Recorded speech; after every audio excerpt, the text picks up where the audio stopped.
as per your direction, that'll be at the end of the meeting. It will not exceed 16 minutes. No speaker will exceed 2 minutes. We'll do this evening, and then 2 weeks from now, every other week, again, per your direction. So we have one card so far. If there's any others, please fill out the card. Bring it on up here and set it on the table or hand it to me, and we will have that at the last item on the agenda. Okay. Yes, sir. Weren't public comments at the beginning of the No, meeting? the middle. Yeah. The middle. The middle? I thought it was the middle. I thought it was the Now that you beginning. mention it. I was in the beginning, too. Yeah. That's fine, too. I thought it was, okay, I thought it was the middle. What is this, committee member? Yeah, Don't much matter. I think the minutes read at the end, but it's again, this is your meeting, so do you want to do it now? Do you want to do it right at the beginning? Our only concern about the beginning is if others come, that was, I think, perhaps what someone might have mentioned last time. But either way you want to. You want to just start with the, folks, let me just ask you without getting very formal on it, how many want us to do it right now at the beginning and have it in the future at the beginning of the meetings? Just show of hands, please, if you would. What is that? What is it? Pardon me? That was the vote from last time. Okay, that Then, well, answers Garrett, I'm sorry that we have. Oh, that's today. Good, perfect. It was good on the website. Perfect. Good. So let me just call up the person. We have one comment, and that's Janet Kirschbaum. Come on down.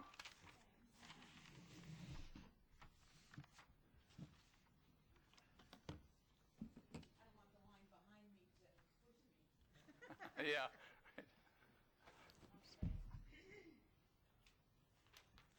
Well, since you all know my name, thank you. Okay. My husband, Richard, is unable to attend this evening, but he wanted me to express his thoughts. And I'm reading this only because it's his thoughts and then my thoughts, and it's easier for me to articulate this way. As he presented to the City Council last month, the Independent Citizen Budget Committee should not have any representatives at the meeting who are either city employees or do work for or with the city of Goodyear. This translates to no city manager, no legal counsel, no city planning commission member, no city appointed facilitator. He feels there are enough qualified people selected for this committee to handle the task, and he thanks you for considering his viewpoint. I also feel the committee is comprised of talented, experienced group of individuals with organizational and leadership skills, and therefore they should have the ability to analyze the existing situations, determine what data is necessary for their analysis, and how best to acquire that data, whether from staff or other sources, then formally suggest ways to improve government operations and reducing the cost of governing. That's just my take on it, and it's kind of like if you're in a jury and you're sequestered and you have all these questions that you need to ask the council or whatever, you get the answers, and then you continue on with your meeting. Thank you. Thank you. Before we move on, is there anyone else from the public that wanted to speak that didn't fill out a card? Okay, thank you.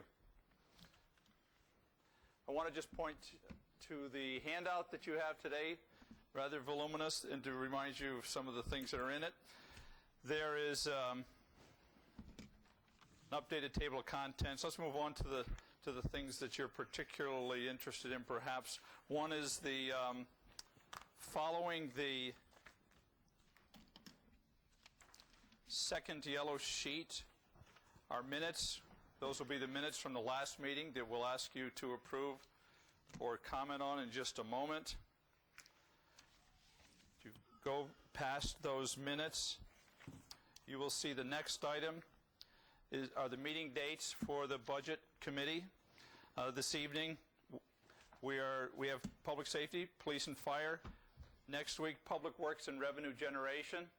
Revenue Generation will create a little change of pace and start to discuss some of the things that you've offered ideas on and had discussion on and that will include staff at least outlining some of the revenue generation ideas that have been used in the past and just to give a framework for it. But again, that's opportunity for you to have a discussion on some of those ideas that you have. Follow the following week with development services, engineering.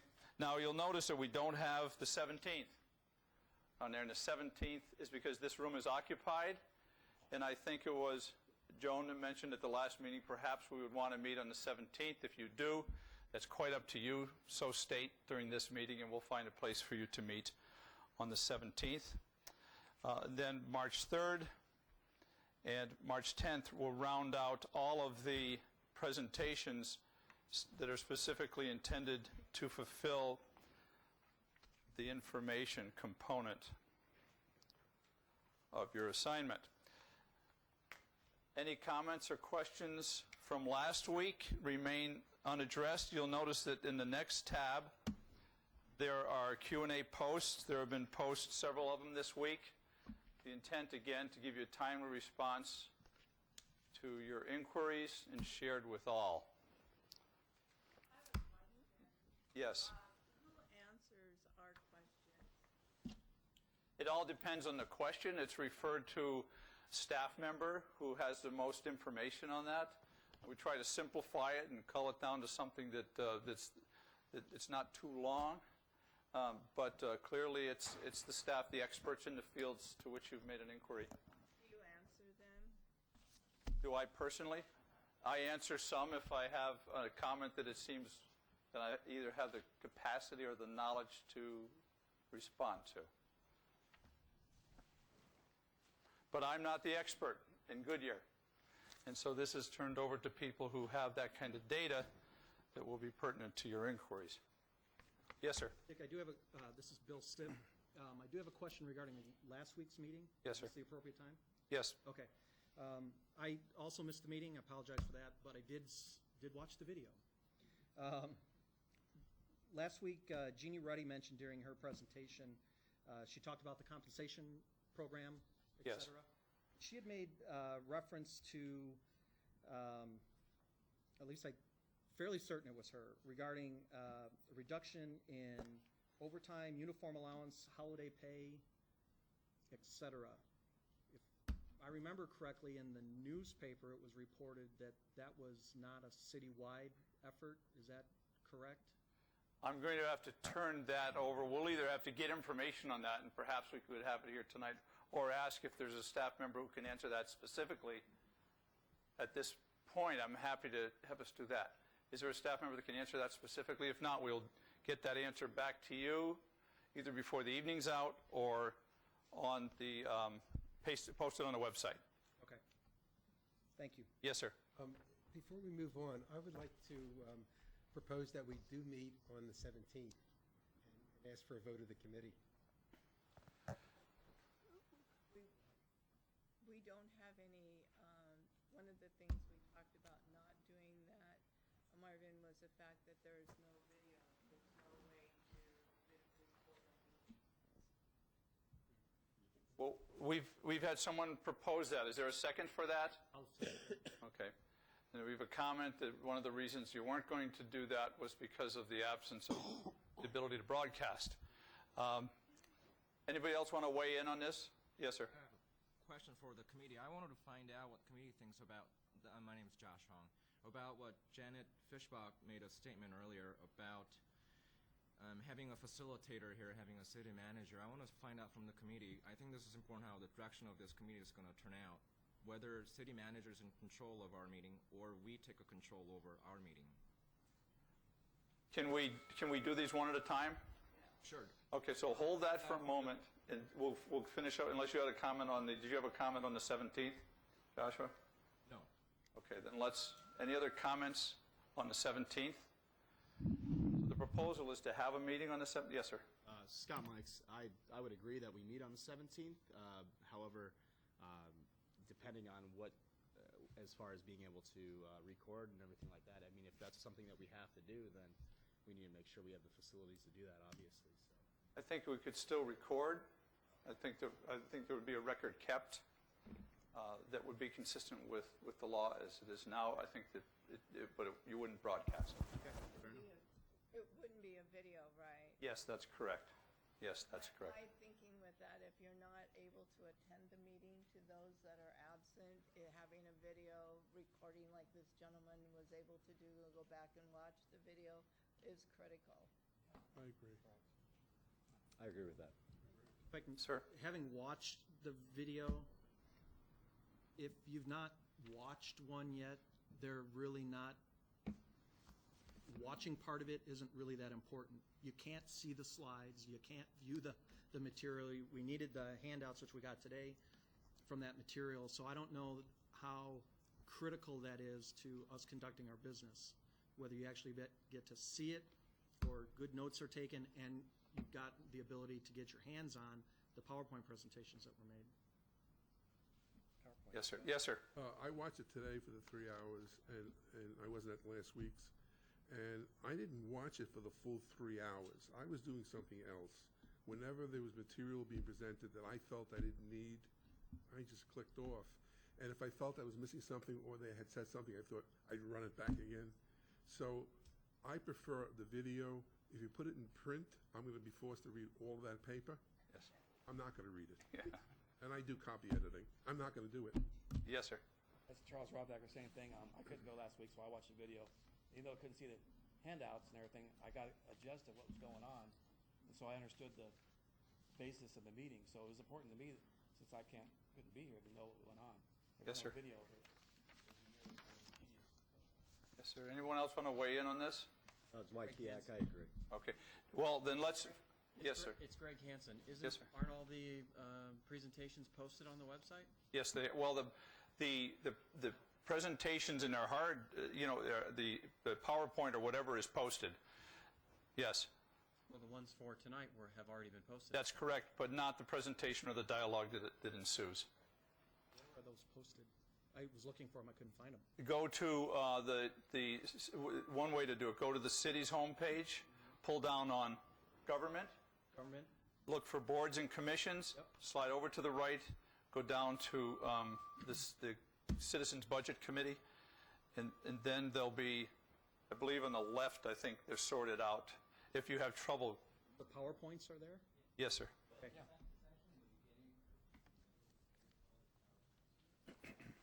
Okay. And if you have any trouble, give us a call. I apparently need to go to the doctor. So what we have in our informality, we have been formal about the votes, so we make sure that we represent the majority of the committee. So if you would now please vote yes or no. Oh, excuse me. Well, can we still, we're talking about video. I mean, can we still just get audio? Can we just do an audio file of us meeting? I mean, I'm just trying to make sure that. Let me ask a question. If we met somewhere else, would we have audio? No, no, sir. Okay, all right. No, sir. So if you would be kind enough to vote yes or no using your handheld device. There are 1, 2, 3. There are 20 this evening.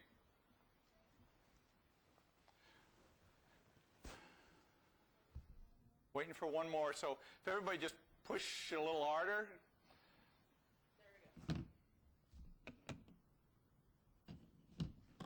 So we will not be meeting on the 17th.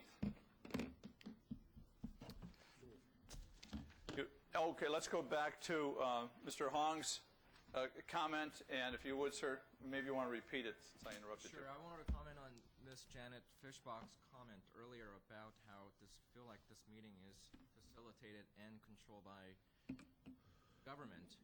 And I want to hear from the committee whether you feel the same way, or if you feel like maybe perhaps we should take over this committee without a facilitator. I want to know why we have a facilitator. Maybe that's a more specific question. But that would probably be not a good one to ask me for, but I think that's a question that you can wrestle with. I mean, the purpose of a facilitator is to serve you. That's my interest. I've stated that at the beginning, and it continues to be the same. Al Osorio, I saw it on the tape today.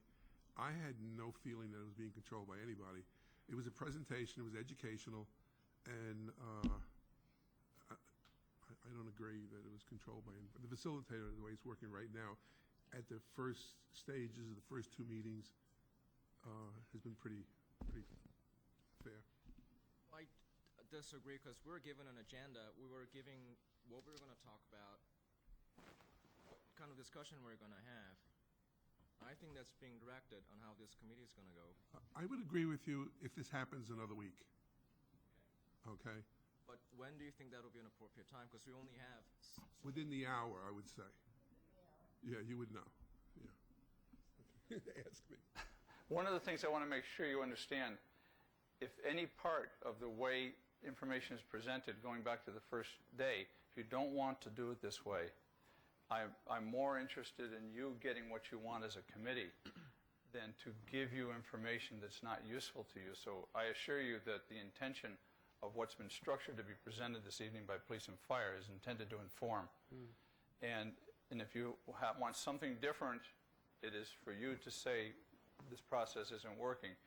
You may recall at the beginning we went through what the council charter for the committee was, and the first thing was to become informed about the operations of the city. This seemed to be the simplest way collectively to do that. So, but again, please understand you own this, and we say that again with sincerity. Well, I think sometimes, Joan Shield, I think the conflict comes in a little bit in that everything has been laid out so far has been laid out by council and the city manager.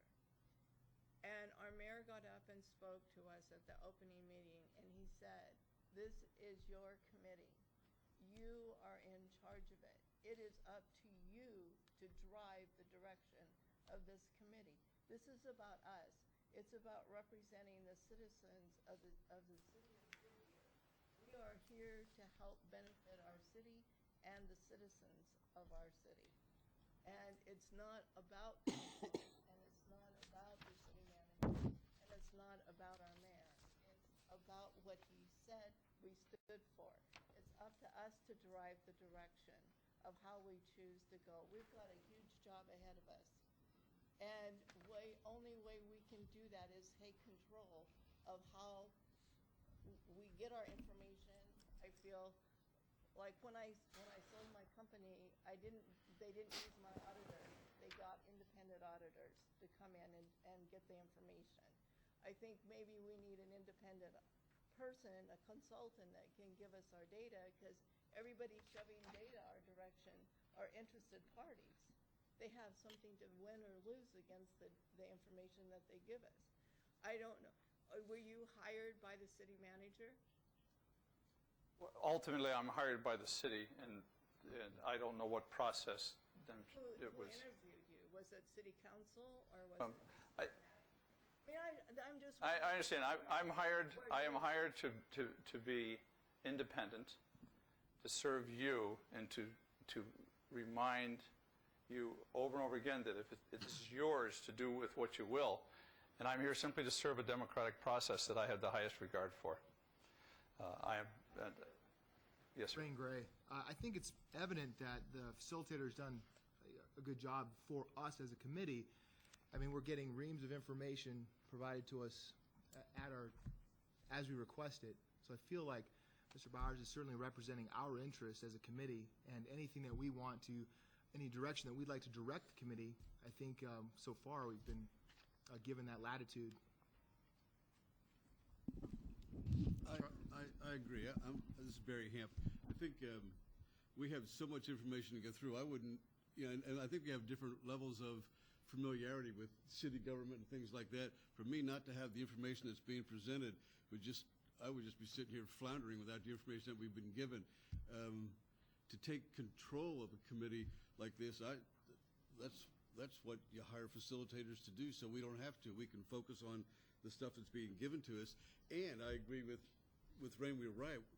I think we've been given everything we've asked for. But I think the point here is the information that we're getting from this different department is not the actual numbers that we're going for. Like, for instance, like 70 people got fired last year sometime. Well, how much money do we save? And if some people got rehired, and I understand that some people's salary has gone up, how much did that go up? So how much was offset? We don't have those numbers. Those, if you would like, we'll be happy to get any and all that information simply for the asking. We've tried to to respond to every single question and post it on the website. I just want to know what's I'm open. sorry, I also think that's too much information. That takes it down to a level of minutia and detail that I don't think that's the charge of this committee. For me to worry about how many secretaries the police department has is not what we're being asked to do, I don't think. If we ask for the numbers, look at income statements, look at budgets, balanced or not balanced, and then ask specific questions if you want to do that. But I don't want to be the one that has to dig that up or worry about whether or not the data we're getting is false. My personal opinion is we're doing fine, and we just ought to move forward with the information. If it's not enough information, keep asking for it. We've been given everything we've asked for. We have a proposal that's been offered by Joshua Hong.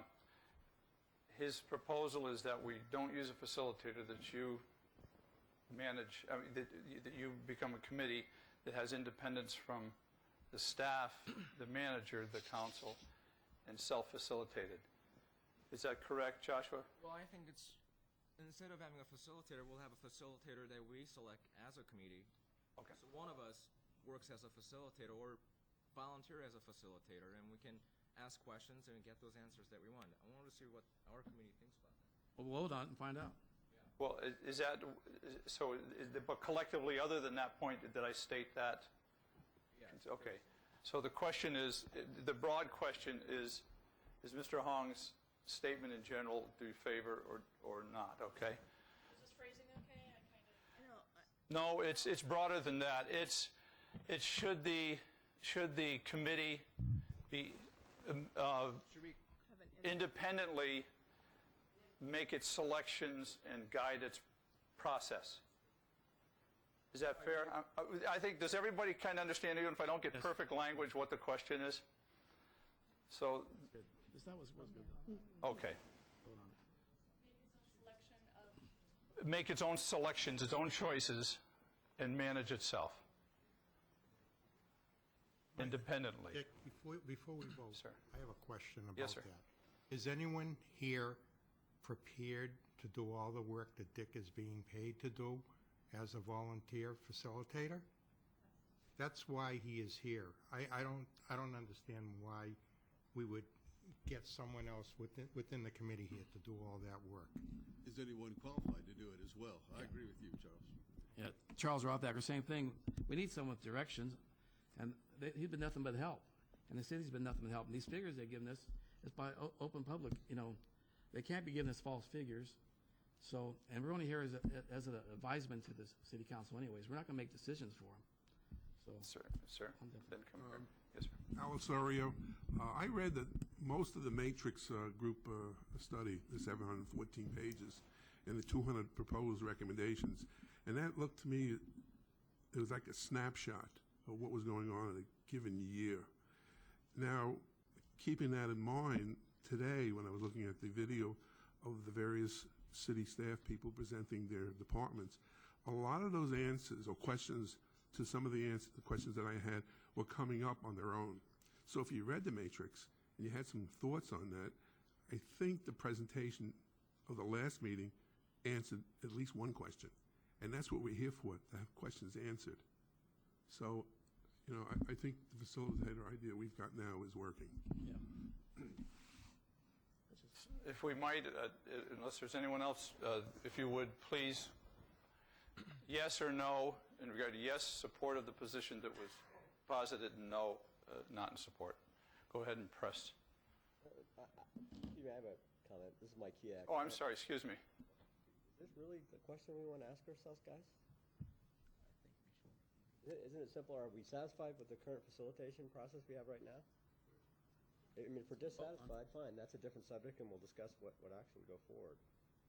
I mean, I understand the concerns, and I think, if we're not getting the data that we need, then you're right.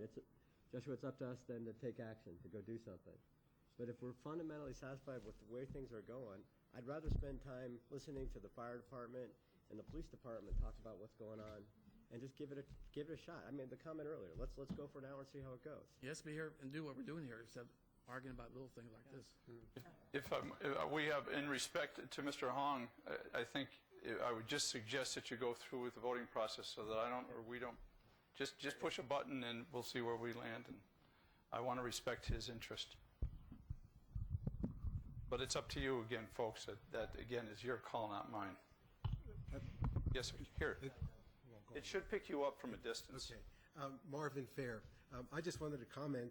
I've made many comments directed toward Dick, and he's responded to each and every one. I've not always agreed with his response. We haven't always been on the same level, but he has been very responsive, and I have to say in a timely manner. Thank you. Yes, sir. Or Broadbeck, I move we close discussion and vote. Second. Just vote, yeah. Okay, if everyone please push their buttons.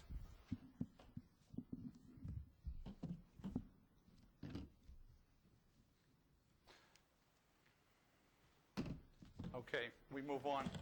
You have also in your book very quickly all the charts that were so hard to read last week are on 11 by 17. So, and we also noted last week that it appeared to me that the PowerPoints 3-up were just too hard to read. So they're now 2 up per page, and we included the ones from last session because those were just too hard to read. They like 3-point type. You can throw out last week's PowerPoint when you get a chance, and that is all. Now we do need one little piece of business to approve the minutes from the previous meeting, or to comment on them, if you would please. Anyone want to make a motion to approve? Those are on behind, I think, the second yellow page. They're very brief. We have all the detail, you know, in the video, but these are obligatory minutes to at least show the basic flow, and it's just 2 pages. Is anybody willing to make a motion to approve that? Charles Roth, I can make a motion. Yeah. Second. Second, we have a motion and a second. All in favor? Aye. Any opposed? Thank you very much. So now we have presentations from Public Safety. Again, if you didn't hear me earlier, there's in that room you can both see and hear if you don't want to stand.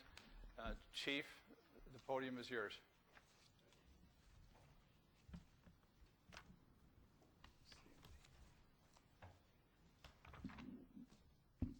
Good evening.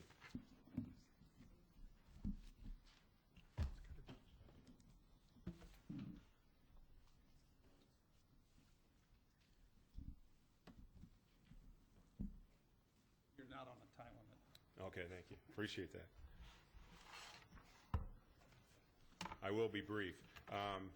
Thank you, and Mark Brown with the Police Department, your Chief of Police.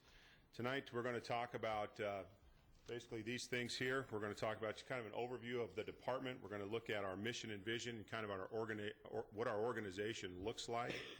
We're going to talk about the services that we provide, not only police services, but in the community outreach area. Certainly we're going to talk about budgets and efficiencies. We're going to talk about how we measure and our CompStat program, which is our tool that we use to measure our performance in the community. And finally, we'll take questions.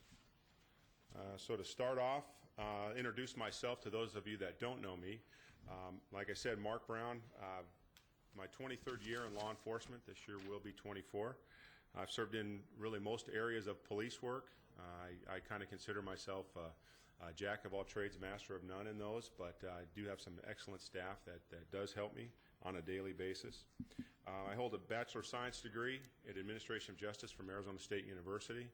I know there are some Sun Devils out there. We refer to that as the Harvard of Arizona schools. So I'm a graduate of the FBI National Academy, and I'm a graduate of the Southwest Law Enforcement Command College. What does municipal law enforcement do? Well, there's 3 main areas that we work in, and that is enforce city and state laws. Our goals are to prevent crimes to first persons, second to property, and part of our job is to educate the community, and we do that in a number of ways. One is settings like this. We do other academies, citizen police academies, and that helps us get our message out there. I won't go into great detail about our mission and vision, but in looking at our mission for the police department, we looked at some very basic tenets in law enforcement. Just to give you just a very brief history of how our mission was developed, our management team got together several years ago. We looked at, again, those things that we kind of hold sacred, if you will, in law enforcement about what we do and what business we're in. There's a gentleman by the name of Sir Robert Peel, who was the head of the London Metropolitan Police Force in the 1820s, who said there are two basic tenets that law enforcement must be. One, they must be part of the community, and secondly, they must be enforcers of the law. So those two tenets, we think, still hold a lot of truth today and a lot of value.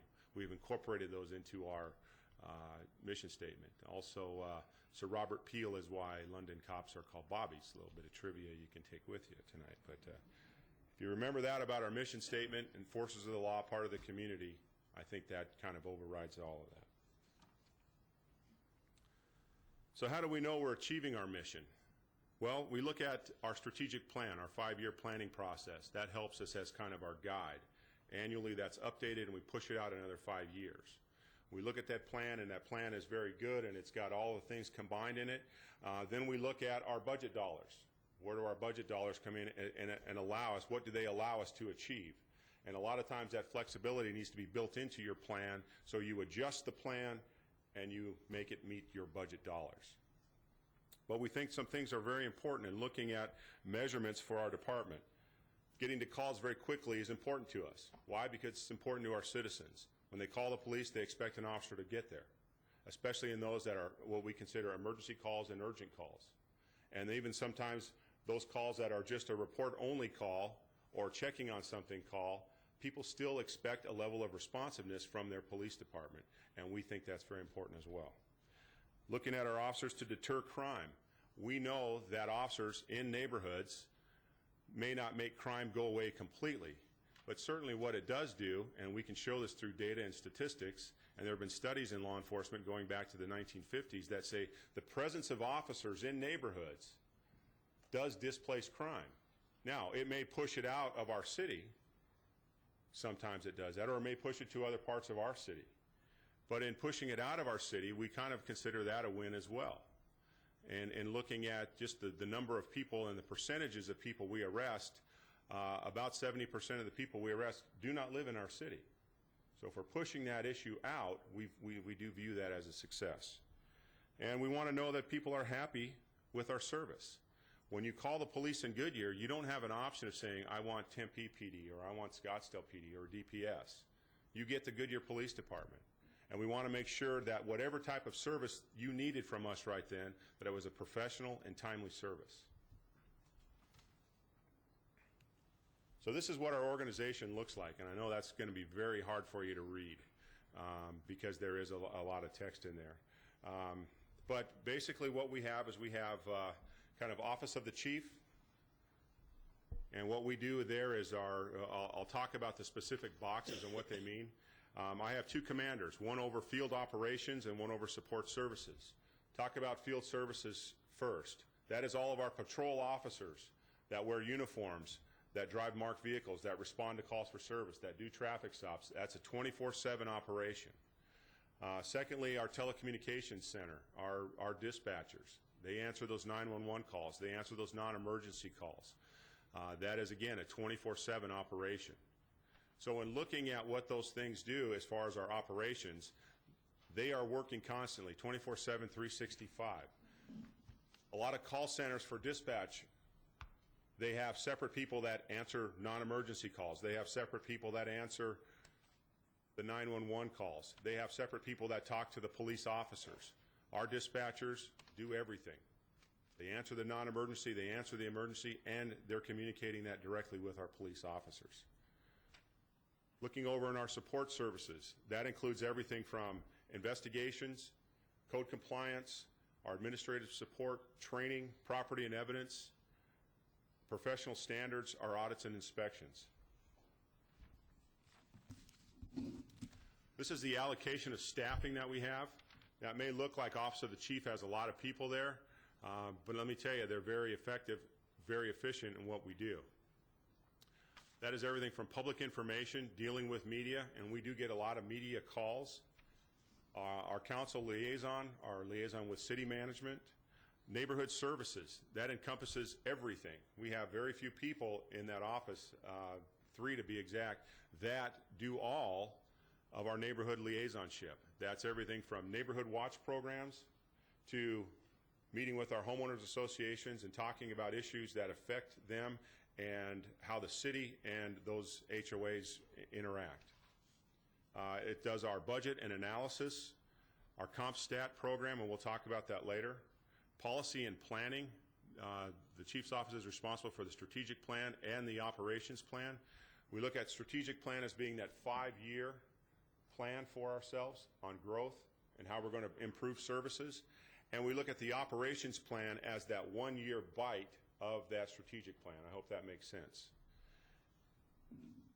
Our field operations is our largest part of our department, and in most police agencies, they are the most visible. We have 67 staff assigned to that function. That is everything from patrol, traffic enforcement, our school resource officers, special assignments unit, and our canine officers. So everybody that wears a uniform is assigned to that unit. Telecommunications, I talked about what they do. There are 17 people assigned. Now, it seems like a lot, but again, 24/7, 365 operation, they are stretched pretty thin. Code enforcement, we have a code compliance manager and 2 inspectors. They are responsible for all of the city of Goodyear. Investigations, that's 21 assigned to that division. Looking at investigations, they do everything from investigate and follow up on crime calls from simple thefts all the way up to homicide. We classify crime in 2 ways: persons crimes, property crimes. We also participate in task forces. The benefit to having task forces, and I'll talk maybe a little bit about it later in efficiencies, but if we assign one officer to a task force, the benefit we get as an organization is we get the entire task force should we need them. So for example, we have an officer assigned to the state gang task force.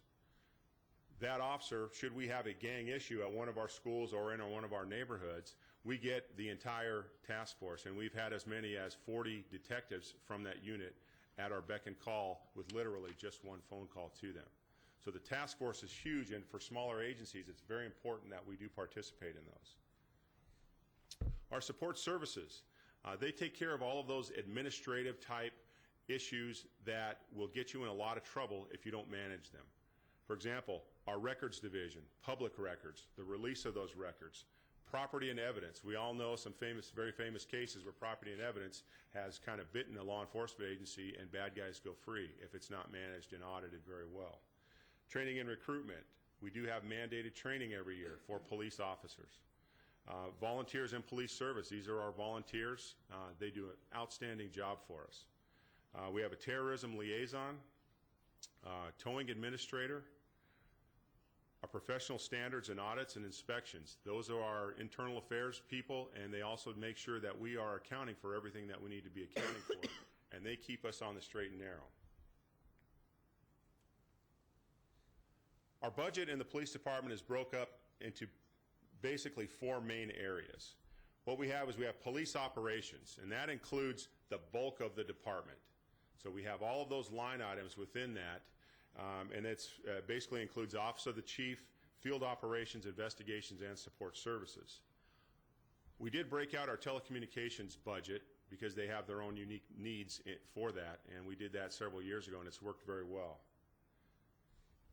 Community services and code enforcement. Community services basically are neighborhood services people, and we absorbed those 2 functions last July when community services was disbanded in the city. So we absorbed both code enforcement and neighborhood services.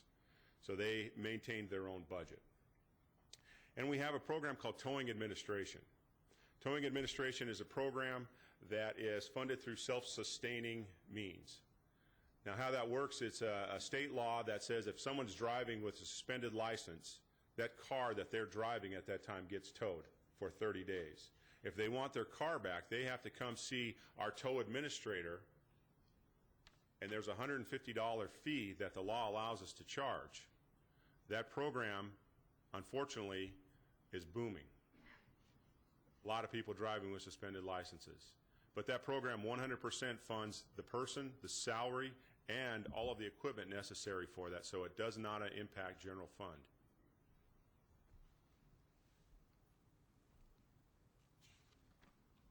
We want to talk tonight about also some cost-saving strategies that we've deployed in the police department. Now, there's a long list there. I'd like to just talk about a couple of those things. Starting with our fiscal year 08-09 budget, we started with a 9.5% reduction in our base from the previous fiscal year. We also did a mid-year additional $353,000 reduction, largely through the overtime decrease, frozen positions, and cuts in training, travel, and contract expenses such as transcriptions, meaning when an officer does or a detective does a taped interview, we would send that to a transcription service and have them transcribe that so that it could be submitted as part of our report to the court prosecutors. We now do all of those functions in-house. We also led a renegotiation for our contract for Sonoran Valley Services. We are challenged with providing law enforcement service to that remote area of our city, largely because transportation corridor is really not there and viable. Secondly, we have a radio system that is insufficient for reaching down there.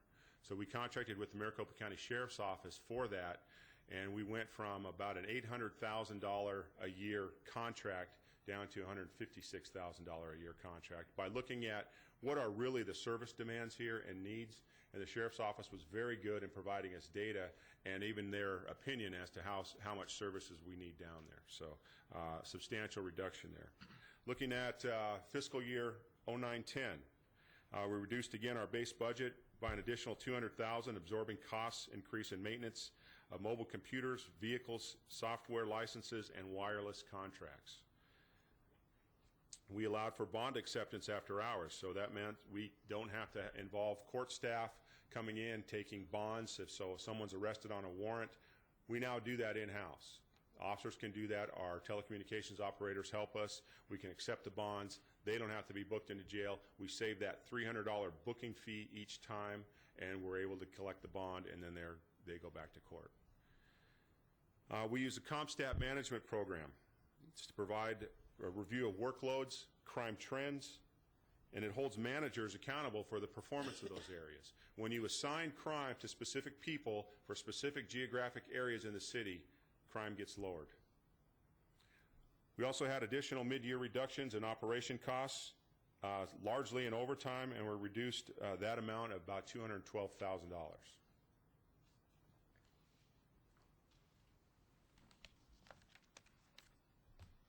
Talk about some other efficiencies.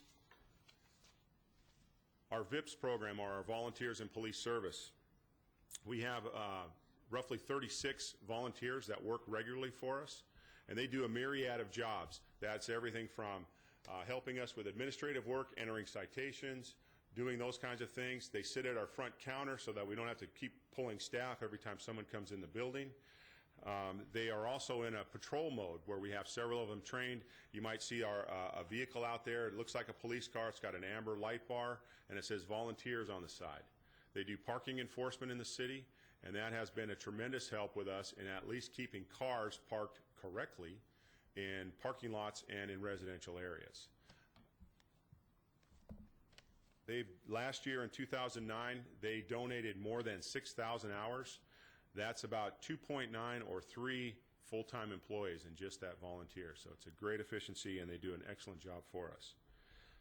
I talked about our task force detectives. Those 3 detectives, we have one assigned to the County Narcotics Task Force, one assigned to the State Gang Task Force, and one assigned to the State Auto Theft Task Force. All 3 of them have a salary that's paid 75% by that agency. So it's an efficiency in that we're getting the benefit, the huge benefit of being part of a task force, but also we're subsidizing 3/4 of their salary.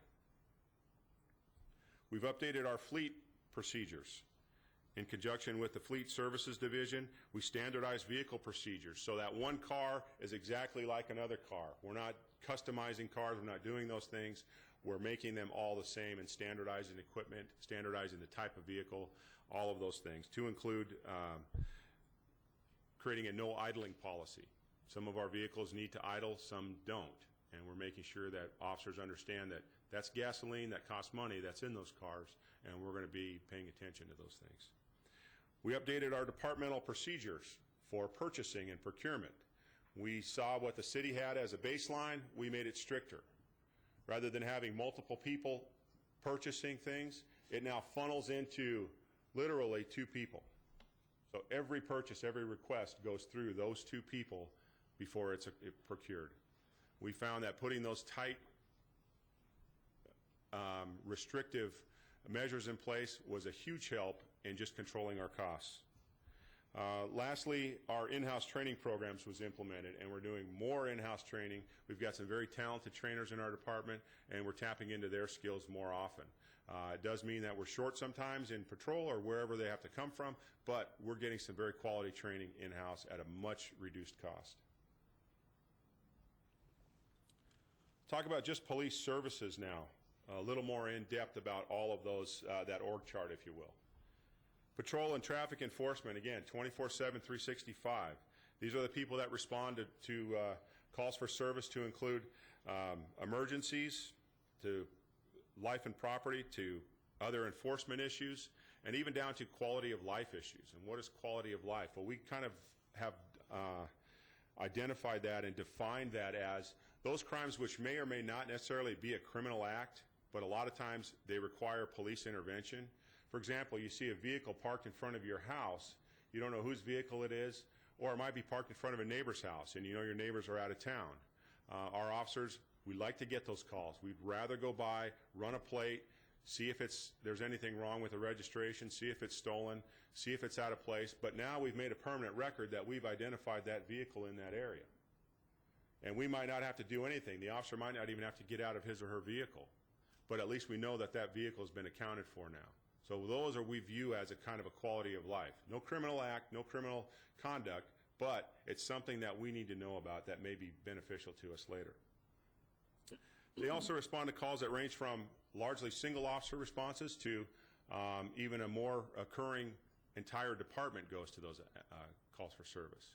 We staff our 5 patrol areas in the city with 1 officer, 24/7. So you have at least 5 to 6 officers plus a sergeant on the street at any one time for our 5 beats. Now what happens is if there's emergency calls, we pull officers from other patrol areas to back officers up. Now there are times when we do have double squads and overlapping shifts, but a lot of times that's to allow the off-going shift time to catch up on their administrative work or their reports. But as a minimum, we staff all of our 5 beats 24/7, 365.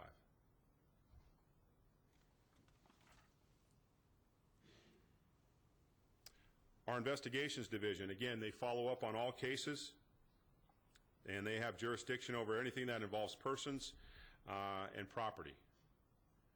We have a street crimes unit. This is our rapid deployment squad. It's made up of 4 officers and a sergeant. They work whenever we need them to work, I guess is the best way to say that.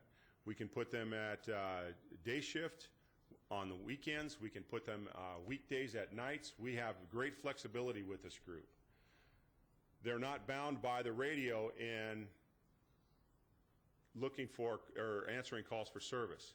What they do provide us is that rapid deployment to those hot spots that we identify as, hey, we've had some vehicle burglaries here. We're going to saturate that area with those officers. And what we're looking for is we would like to arrest them, obviously, but we also want to make a dent and displace that crime from happening. I mean, we want to move that somewhere else. And if it occurs within our own city where we've moved them, then we'll know. Unfortunately, we don't have good data from our neighboring agencies about are they seeing increases when we're saturating an area. That would be hugely beneficial to us all. But that's what the street crimes unit does. I already mentioned our state gang task force, our county task force, our vehicle theft task force. And I talked already about our telecommunications center. One of the projects that our communications center is managing, our communications division rather, is our public safety radio project. A lot of people don't know this. Marvin, you were on the public safety committee and you've heard this before. But in Arizona, very few police agencies can talk to one another over the radio. I know that seems very very basic, very elementary, but we can't do that here in Arizona. Why? Because everybody bought the system they could afford. Recognizing that interoperability, and we rely on talking to agencies every single day. The way we do it now is Officer A from one agency will talk to his or her dispatch center, who calls the other dispatch center, who dispatches that out to the officers in the field. Not a very effective or efficient way to do things. So what we're looking at is, with our fire department, is joining the consortium of what Phoenix has developed, and it's called the Regional Wireless Cooperative.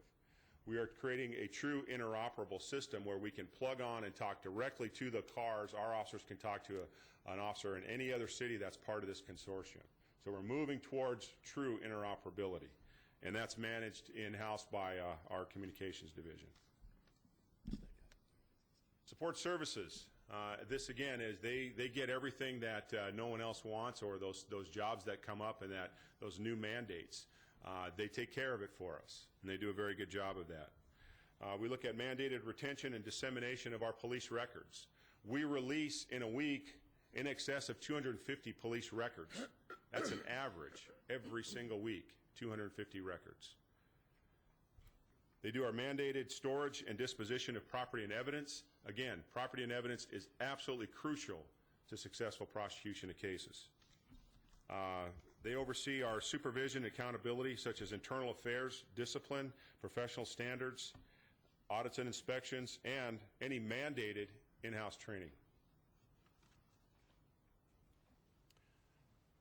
Talked about Office of the Chief, and I'll just briefly cover a couple of these things. Strategic and operational planning, policy development, those are the big things that we do. But looking at budget and purchasing, we have taken that back kind of from the reins of all of the other divisions, and we have funneled that down to a very, very tight process in which, like I said, 2 people look at everything that goes out of our department now. They're responsible for CompStat, crime and intelligence analysis, and our neighborhood services. We want to make sure that we're enhancing that communication between not only the department and but the city with our homeowners associations. And we'll see different needs from these groups, and we hope that that is also a mechanism for us to implement our Block Watch and Neighborhood Watch programs.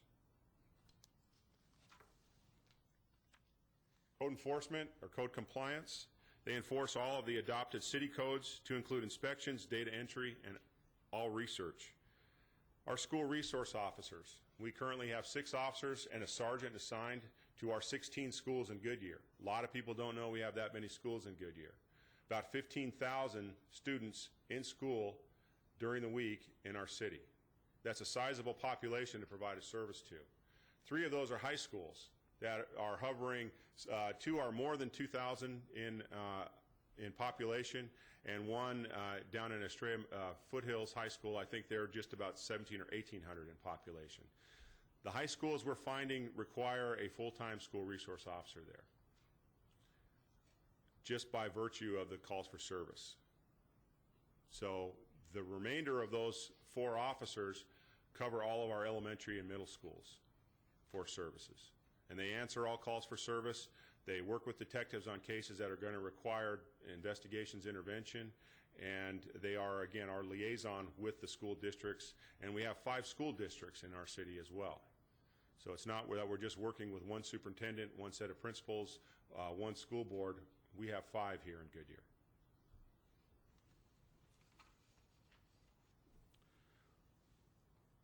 We have a special assignments unit, also known as a SWAT team. Why do we have that? Well, they respond to all our incidents of high danger. Anytime there's a threat of a barricaded subject, persons with a gun, dangerous persons out in the public, say an armed robber that's in a neighborhood. We learned a very, very valuable lesson 2 years ago this month when our canine officer and his canine were shot by an armed robbery suspect that had ran into a neighborhood. We now have different procedures, and thanks to our special assignments unit, we now use them along with the canine when we go searching those neighborhoods for those dangerous persons. They perform all of our warrants, meaning that if we have a search warrant to serve, these are the trained people that can do that. Without this function, we would be having much lesser trained people in those tactics to do those kinds of dangerous functions. And the most important thing about them is that we can no longer rely on outside agencies for the help with a SWAT team. The diminishing services that everybody else has, we used to call larger agencies like the Department of Public Safety, like Maricopa County Sheriff's Office. They're all bound at 40 hours. If their people have worked 40 hours, they're not sending them to you. And the delay in response was just unacceptable. We can't wait 2 hours for someone to respond. We need that to happen in 20 to 30 minutes at the most. So absolutely critical that we have that.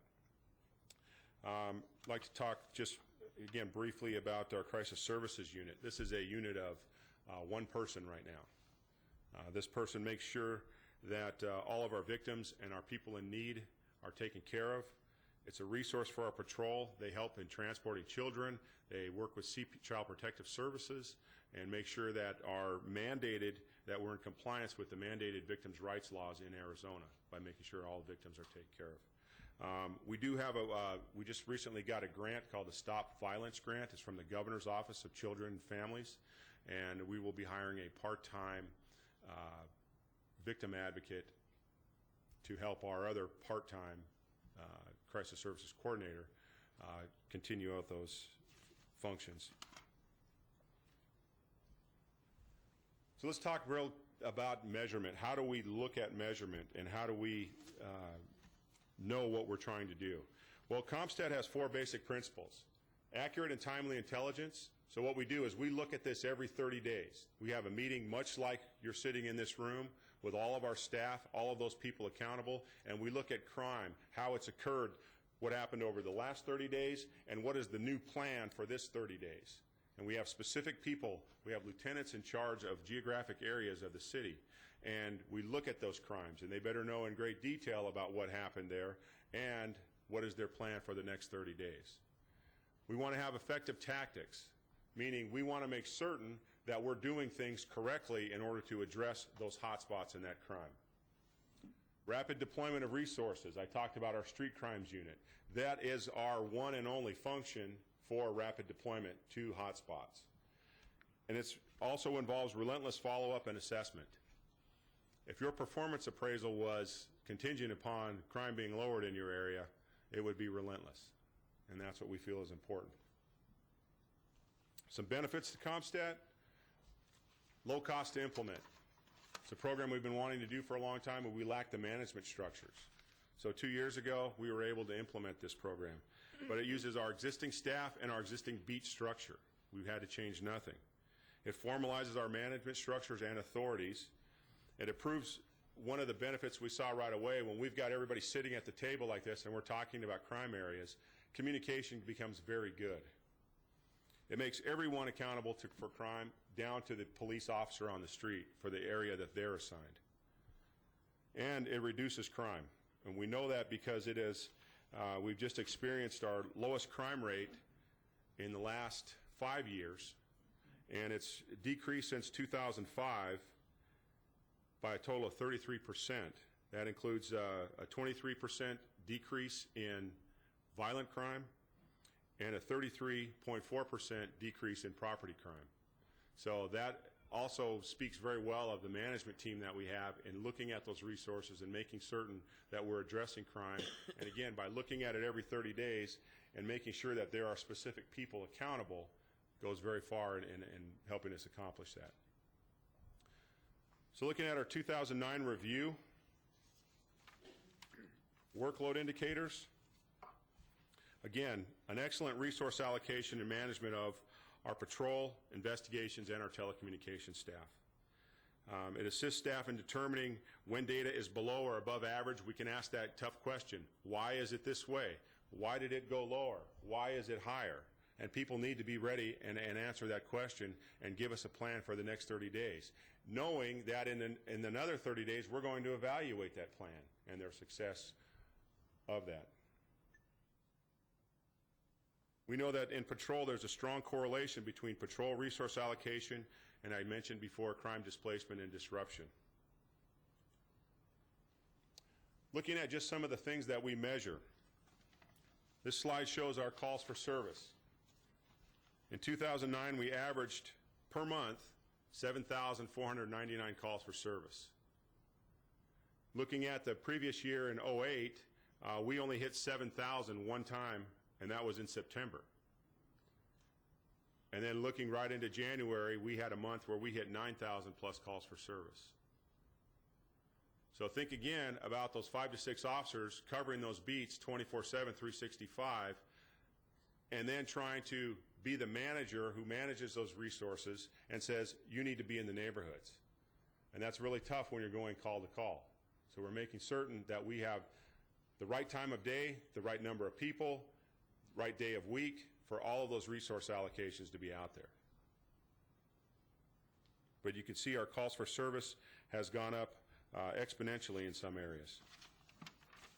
This next slide shows that going back to 2000 to 2009, we show a correlation with our population and our calls for service. We show that in each one of these years, our calls for service has been larger than our population. So looking at 2006, we had a call for service of over 56,000 with a population of just under 50,000. In 2009, 89,000, just under 90,000 calls for service with a 62,000 population. So while crime has gone, our calls for service have gone up, population has gone up, we've been successful in lowering the crime rate through the exceptional management of our resources. Looking at response times, I mentioned earlier that we want to get to calls quickly. We look at this, and this is goals that were set forth to us by the Public Safety Citizen Advisory Committee. For our Priority 1 calls, those are our absolute urgent calls. Our goal for that is 7 minutes. You can see that our citywide average was 4 minutes, 4 seconds in 2009. That's outstanding. Our Priority 2, which is an emergency call, our goal for that is 14 minutes. We accomplished that in 5 minutes, 46 seconds. Again, outstanding because of things like beat integrity, making sure that officers are in their beats. When they leave their beat, they go back to their beat, and they're cognizant of those response times that we want to make sure that our public isn't waiting exorbitant amounts of time, especially for Priority 1s and 2s. Priority 3s and 4s, I would still match those against any police department's response times. Those are outstanding, and those are usually report-only calls, non-emergency types. So CompStat, crime trends, what did that show us in 2009? Well, it shows us crime patterns. Basically said that property crime that used to happen during the day is now switching to nights. So we knew that, but by the virtue of when these crimes are occurring, when the reports are being taken, we need to shift on how many people work at night than during the day. So that's how we look at this tool, kind of very simply, but very effectively as well. Looking at the crime rate reduction, and again, a notable reduction since the inception of CompStat. And I'll show you that with this line. Looking at our uniform crime reports. Uniform crime reports is what's reported to the FBI that comes from Goodyear. Going back to 2005, again, it shows our population, shows our violent crime rate, and our property crime rate. And it shows our totals down at the bottom of that slide. In 2005, our crime rate, which meant 52.6 people, 06 people, out of 1,000 of our residents were going to be the victim of a Part 1 crime. 2006, it was 53.9. 2007 is when we really started looking at deployments, but we didn't adopt the formal CompStat. But we were able to lower it really significantly then. That red line, which I hope is on there, probably up on here, that red dotted line, that's when CompStat started in the beginning of 2000. And you can see that the crime rates, again, have gone down substantially during that time. So summary, tonight we talked about kind of an overview of what law enforcement does, our mission, our structure, our allocation of personnel, how that's broken up. We reviewed services that we provide to the community. I know I went through this stuff very fast, but we have a short amount of time with you tonight. And we've reviewed how the department measures its progress towards achieving its mission and responsible allocation of our resources for everybody here. With that, before I take any questions, if I could real quickly, at the end of your presentation there is a kind of a glossary of terms. So if there are terms that I use, like calls for service, and you want to know what does that really mean, a lot of that information is in there, so I would encourage you to read that. But at this time, I'll take any questions you may have. Yes, sir. Al Osorio, I brought this up at the first meeting. What is the population of Goodyear? Well, officially, we're showing 62,500. Because I've seen other numbers. Yes, sir. And I don't mean the newspaper, in our own documents. Sure. And that does reflect on per capita. Yes, it does. How, I don't know, but it does. Right. Well, if it's a bigger population, we're using the lowest population number, the kind of the official one that we've kind of just agreed upon that we'll use. If we used a larger number, our crime rate would even be lower. Lower, yeah. Yes, sir. Good question, though. Yes, Gary. Gary Gelzer, do you have positions that have been funded through federal grants, like a 3-year grant, that were previously funded and that we would have to come up, the city would have to come up for funding in future budget years? Again, very good question. We don't have any currently. We had positions in the late 90s through the Clinton crime bill, where we were successfully able to hire 11 police officers for a 3-year period. At the end of that 3-year period, the city did absorb the cost for those officers 100%.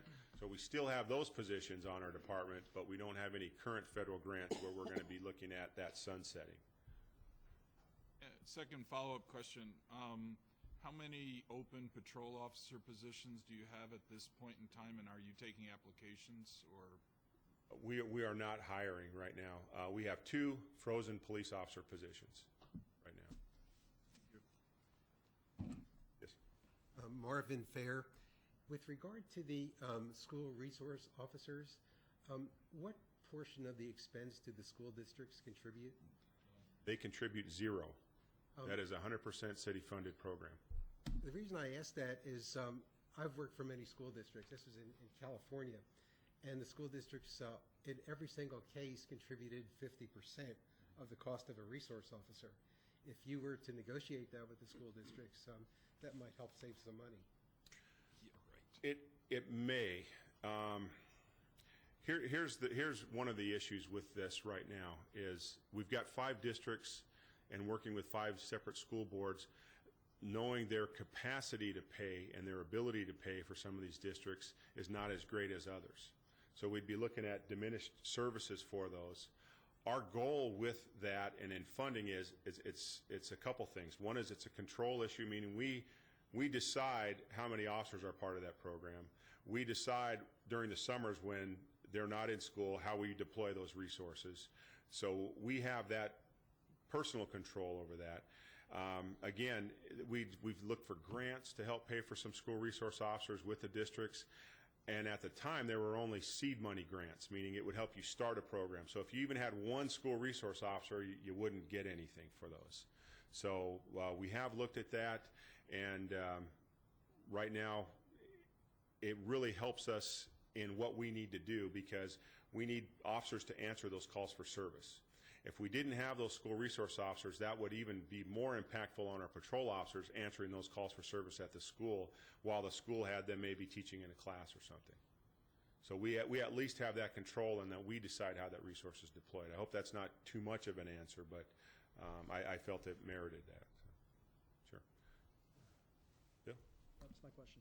Oh, okay. Yes.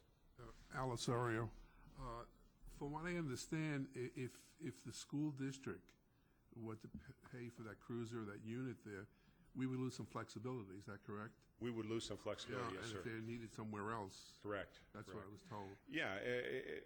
For an example, a very, very, very real example, one morning I'm driving to work. We have an accident in the intersection of Indian School and Litchfield. Huge intersection. So that takes all of the on-duty people to that event to keep other accidents from happening and to stabilize that situation. Moments later, literally moments later, we have an accident in the intersection of Estrella Parkway and Van Buren. Thank God it was a weekday. We had school resource officers on duty. They were able to go pull from the school and then go take care of that incident. So, yeah, we do that actually quite a lot. and pulling them for extra. And grants also would have restrictions, various criteria, right? Yes, they would, and they would have to be in conjunction, and you would probably have to enter into maybe an MOU or an IGA, intergovernmental agreement, with the school districts on those specific things. So, yeah, you'd be very limited as to the control you had over that resource. Yes, sir. Howard Broadbeck. Chief Brown, how long have you been the chief of police in Goodyear? 6 years. And in that period of time, do you feel as though the citizenry have been adequately protected in each of those 6 years? Yes, sir, I do. I think it's even better now than it was 6 years ago. And do you think that your officers have been adequately supplied in each of those 6 years, and that they've been, have been able to do their job safely in those 6 years? Or are there years when you didn't feel as though either the citizenry was adequately protected, or your officers weren't adequately protected under your command? Well, and that's a very good question, because I kind of grew up through this department, started out as an officer and went through the promotional ranks. And that's kind of a tough... I'm just asking about since you've been Since chief. I've been chief. I would have to probably say no to both of those, where I didn't feel that the community was in any more danger. I think that what we've developed in the last 5 years, or even longer than that, but looking at this 6-year window, we've ensured that the task forces are there for us, so we have that extra layer of protection should we need those resources. I think that our officers are receiving some very high quality training, and we probably have as good a trainers in-house and amenities in-house that any department has. So I think we're able to accomplish a lot more even than a lot of larger agencies are able to do for their officers. But it's been adequate. You've been satisfied during the 6 years that you've been chief that you've had a safe department and that the citizenry has been protected. From an adequacy standpoint, I would say yes, but I would say no to being satisfied. I think there's always more that we can do. All right, I won't dispute that. In your slide on,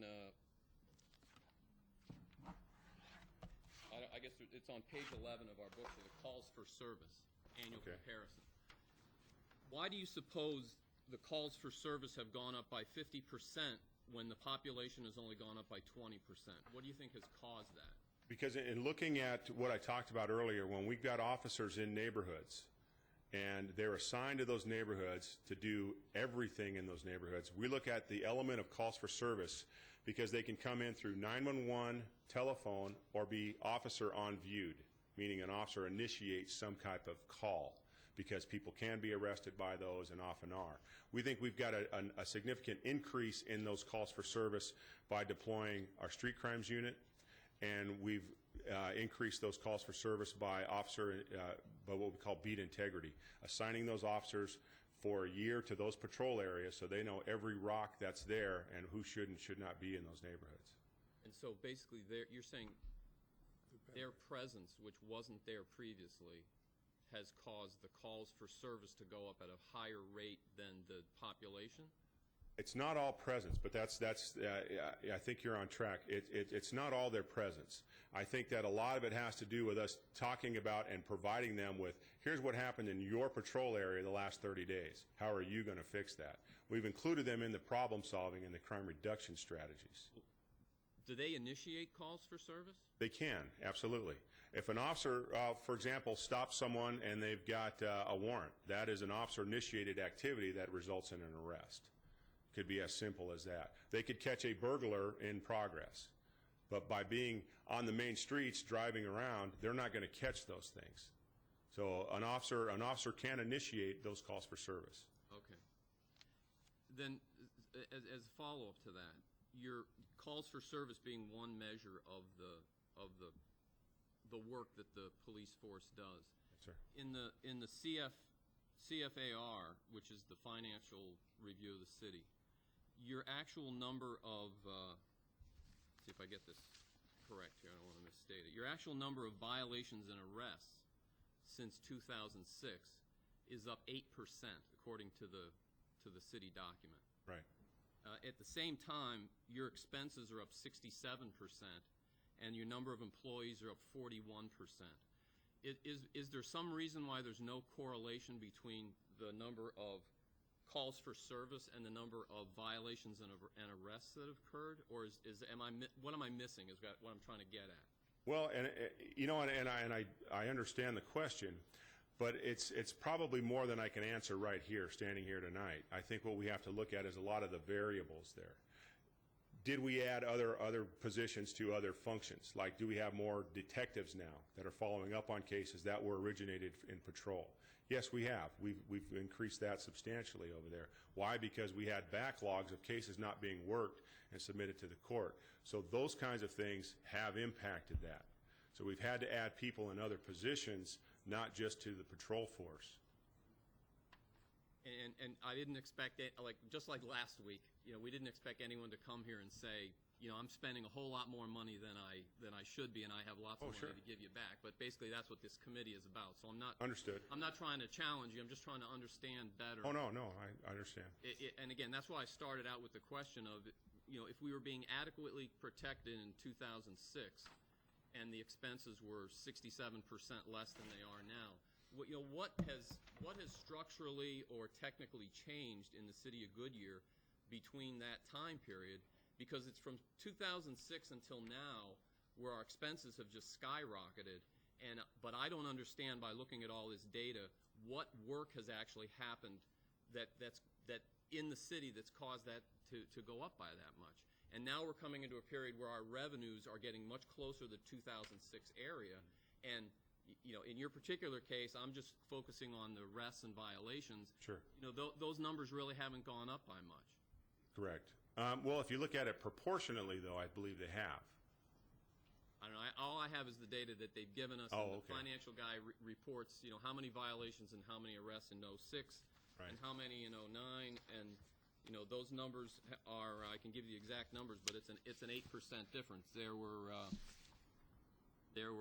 again, according to the CAFR, there were 2,600 arrests and 12,000 violations in 06, and in 09 there were 2,800 arrests and there were 13,000 violations. And between those years, there's really not that much variation in 07 and 08. Right. Well, and a lot of those calls are those kind of service calls that I talked about earlier. Talk about emergency calls of priority 1s and 2s, those things that are most critical. The vast majority of our calls are in the 3 to 4 range. So there may be calls that don't really require an arrest or even police subsequent action or follow-up action. But they are something that takes an officer's time away from doing those things that we do. And you're saying those are being measured in the calls for service? Yes, sir, they are. Yes. Chief Brown, this is Bill Stipp.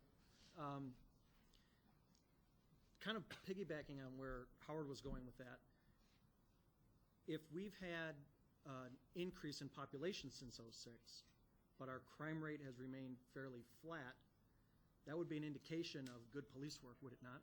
I would believe so. So I think there may be a correlation to population. That's why I asked him, was he satisfied in all 6 years that he was here that we were being adequately protected? Now, I'm not trying to dispute it, okay? Right. There's just a lot of data here, and I'm trying to figure out what was different in 06 and now. And were we satisfied with how we were being protected in 06? And if so, why can't we go back to those expenses? What has changed? What did we? I don't know. Was there a bunch of crime gangs moved into the city of Goodyear so that now there's that many more calls for services? But then the question comes up: why aren't there any more arrests? Why aren't there any more violations in that period of time? That's all. I'm just asking those questions. I guess where I'm kind of driving with that is, I look at it from a very, very simplistic standpoint that if we've got we have a zero increase, if you will, of crime over those periods of time, and our population has gone up, then what the chief had talked about earlier is pushing the bad guys out of the city is an effective police function. And would we be sitting here today saying, well, we haven't changed anything since 06, and look at our crime statistics as they've continued to go up, geez, maybe we should have done something a little earlier. And I think that's what the Citizens Public Safety Committee, and I think there's a couple of members on here may want to speak to this, but those were identified during that time. And if you look at the number of patrol officers that the data has given us, you'll see that there's been, from 06 or 07 to today, there's been an increase of 15 patrolmen. Well, if you knew the answer, why are we spending all this time having these presentations? Oh, no, I'm just saying, I think we have to be careful about just, as a group, saying, well, we've had zero increase since 2006, so let's just go back to those. And I'm not suggesting that's a bad thing, okay? I'm not suggesting that's a bad thing. The only question is, can we afford it? That's the real question, you're right. That's right. Sir. Gary Gelzer. Chief, could you talk about the percentage of time that an officer spent on either a 911 call or an emergency call versus a officer-initiated call for service in 2006 and compare it to where we are in 2009? I don't believe I could speak to that accurately. When we look at calls for service, no matter how they originate, we lump them into a category of how much time does it take, and we look at what that average time is, because that is really one of the primary workloads of what a police officer does, is responding to calls for service regardless of where it's originated. So we have developed, it's about 45 minutes on average that an officer will spend on a call, whether it comes in 911, non-emergency line, or initiated by the officer. So about an average of all of those is about 45 minutes. And I believe that would hold true even back to Okay, let me rephrase the question. What are your percentages of priority 1 calls, in priority 2 calls, priority 3 calls, and priority 4 calls, and how did you allocate your resources from 2006 versus compared to 2009? Because if you're spending much more time servicing priority 3 and priority 4 calls in 2009, that basically says you're doing much more community policing, which means you're out and visible, and you are driving the crime rate down versus responding to crime, which is part 1 and part 2 crimes. And I think I'm hearing what you're saying. It's we look at that from a responsiveness standpoint, and community policing is absolutely the key behind what we're trying to do with that. Probably 85% of our calls are priority 3s and 4s, so they're lower priority calls. But if we don't address those, we believe that crime will flourish in other areas. So I think that in looking at that vast percentage of time, spending that amount of time has helped our overall crime rate because we're paying attention to those things as well. Thank you. Yes. Ed Smith, do you run a DARE program here? We do not. We do not. Part of that is, and I'll explain why, because I think it probably merits why we don't. Looking at what our school resource officers do and the ability for them to devote time to a classroom when most of them have to devote time to multiple schools, we found it very difficult to do to fit in the school schedules. Also, most of our officers that share schools, they're not all in the same district. So they have different times of day, for example, when we could go into those schools. So we found that DARE was a very expensive program, and that we have other opportunities that we can do with officers in classrooms, working with teachers, to provide some level of law-related education. But as far as a structured program like DARE, really doesn't work for the application that we have. Sir. Marvin Fair. Chief Brown, if you recall, the Public Safety Advisory Committee has suggested 16 recommendations, one of which addressed police reporting. And if you recall, we felt that the officers spend too much time in some office reporting the incidences. Has there been any improvement in this area? Yes, sir, and that's an excellent question. There's been significant improvement there, and that is with mobile data computers in the cars and our field reporting, which allows an officer to sit in their vehicle in a parking lot. Again, that visibility is very important to us, writing their report. So the bulk of the paperwork they do can be done in the vehicle. They might have some ancillary forms that need to be filled out at the station, but for the most part, we're keeping them the officers in the beats in their cars, writing their reports. So, thank you.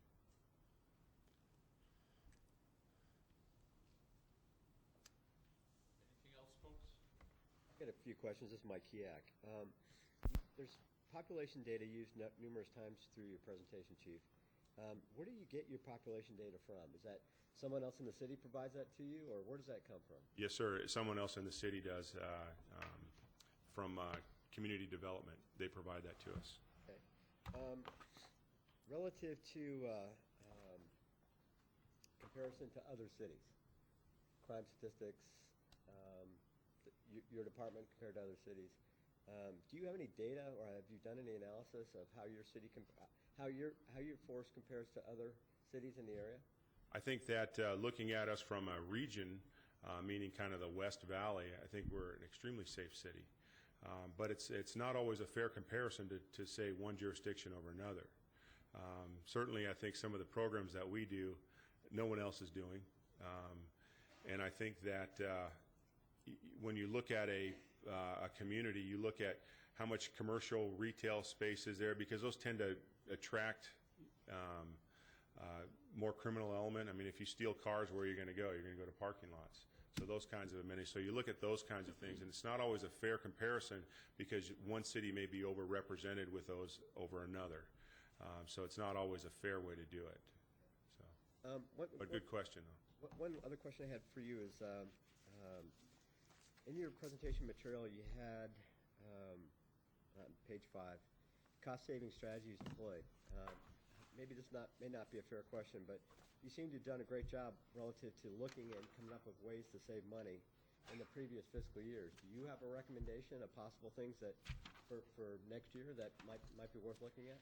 Well, we're looking at that right now, and matter of fact, that's a work in progress with my staff, looking at ways, specifically in the area of overtime. You know, that being a 24/7 operation, the majority of our staff, more than 2/3 of our people, work outside of that Monday through Friday, 8 to 5.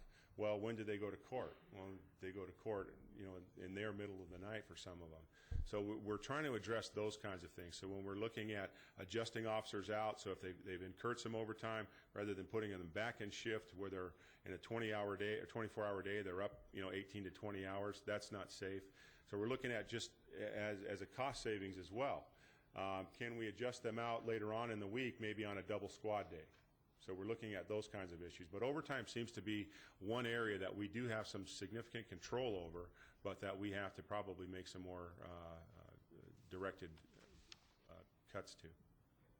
Thank you.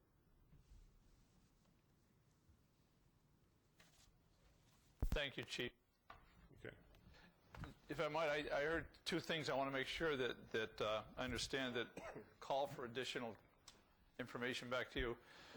One is more specific information, changes that occurred between 06 and 09, which might have contributed to the apparent disproportionate growth in the PD budget in relationship to the city budget. That's an inquiry that I assumed you wanted more information on. Second one goes back. Unless the group wants it. I mean, unless the group wants it, I don't think we should. I'm not meaning to generate a lot of work for the city staff. In fact, I guess my primary question is, if those questions aren't important to the city manager, then why bother asking them? I would assume that those kind of questions would be asked year after year every time a budget came up, to look at those type of things by the city manager. If those things aren't being done, then to me, that's the problem. I understand. Okay, so if the city itself isn't interested in those kind of analysis and questions, then unless the group all feels as though that's what should be done, don't do it just on my account. I think perhaps the kind of response might be important to generalize then in the relationship of in relationship to how a budget is examined over time. What are some of the things that are important to the city manager? So let us work on that a little bit, and because I think enough of you asked that. It wasn't just one person. That we'll see how it goes. We'll get something back that perhaps can address it. The other one, going back, Marvin, to your comment about school resource officers and the funding, the examination of cost sharing with its limitations, what I assume is that in your experience in California, the MOUs didn't restrict the police. And as part of your inquiry, is there a way to do that without restricting the freedom of using the police? Okay. There was no restriction in place that I'm aware of. Okay. So, okay, good. Thank you. Could Yes. we vote on that as a group as to how Howard question regarding the budget. I mean, he said he didn't know if it was important to the city manager or not. Well, is it important to us? I would vote yes, because it would be important to me. But I would, it would be great to have the committee be able to speak to that. What would be, you mean, to see some of the changes between 06 and 09 that would represent the differential? You had said that you could offer a general. Yes. That would be fine for me. And we can build on that if there are more specific things. That's good. If you have a specific question, Joan, I'd be happy to address that also. And we'll put the information together. Well, I would like kind of an explanation, as Howard is, what is making a difference? And how are we willing to make the changes? Are we willing to go back to where we were not in debt? I mean, are we willing to do the changes to get back there? What is causing us to be over budget?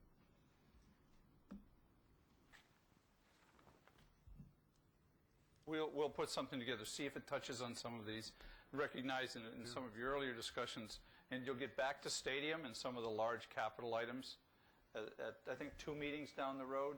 Do you have it in front of you?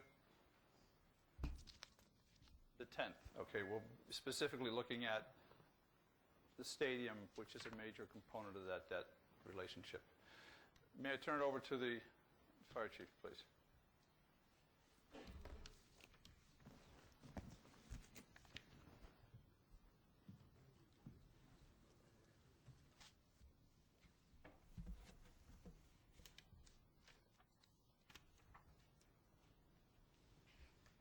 Good evening, everybody.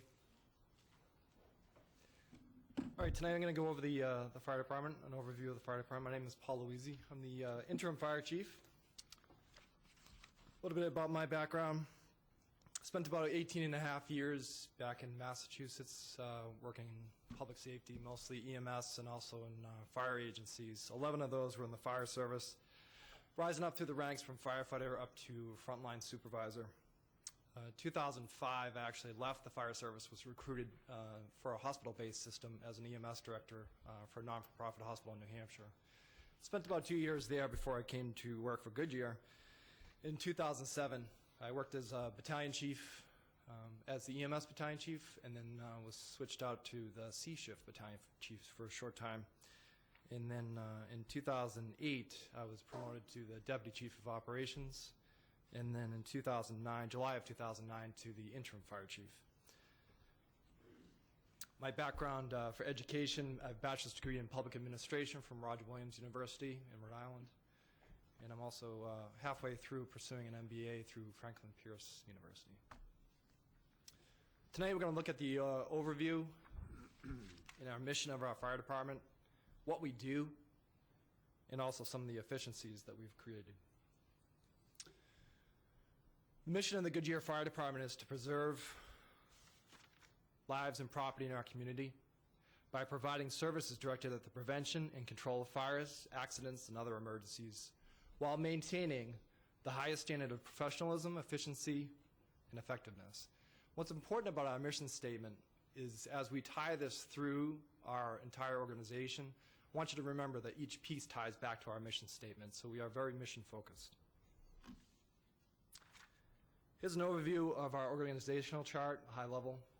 Obviously, you can see the 4 divisions as they're split up. Office of the Fire Chief, which is supported by an administrative assistant and also a management assistant. We have our logistics division, which is run by the deputy chief there, Mike Ullman, who's supported by a staff assistant. And then underneath him, he has support services in fire building life safety, which is made up of fire prevention and also building safety. We have our operations. Those are the guys 24/7, 365, responding to emergencies, overseen by Deputy Chief of Operations there, Russ Braden. Staff assistant supports him. 3 shifts that are run by battalion chiefs. We have our medical services division, which is currently being run by a captain. And we also have our training division, which is overseen by our battalion chief of training and also a training captain. And then last but not least, we have our emergency management coordinator, which also makes up our community education as well. I want to show you what our reduction in force has been since 2008. A lot of this has been economy driven, obviously, but in the Office of the Fire Chief, we've had a reduction in force in 3 positions: our admin services manager, administrative assistant, and also staff assistant. Operations, we've had 4, 2 firefighters, 2 battalion chiefs. Logistics was one of the biggest, 15 there. Some of those were part-time, but again, very important people to our operation in that division. But again, that was economy driven. As the economy started to go down, you'll see some of those numbers later in our outputs. We had a reduction in force there. And then emergency management, we lost a assistant emergency management coordinator that was part-time for us. So a total of 23 since 2008. Currently, as you saw on the org chart, I just wanted to kind of break down who sits where. Office of the Fire Chief, we have 5 personnel assigned there, and then it kind of goes into a description about what that division does. Admin services, public information, council liaison, budget and finance, etc. Operations, again, 24/7, 365. These are the guys responding to the calls, the 89 members there. Also, we have our EMS division there, medical services division, and also our training division. Logistics, 15 there. Again, fire building life safety program is there, plan review, permits, investigations, and also our support services. And then emergency management, 2. We have our community education, and they also oversee our terrorism liaison program, just as the police talked about. Thought it was important to talk about our budget allocations, because as you go through the budget, you'll see that there are 6 divisions. But for funding purposes, these functions exist within each of those 6 divisions. So it kind of just gives you a breakdown of how that kind of plays out. Office of the Fire Chief, for the budget reason, is considered administrative services. Now we'll look at each division.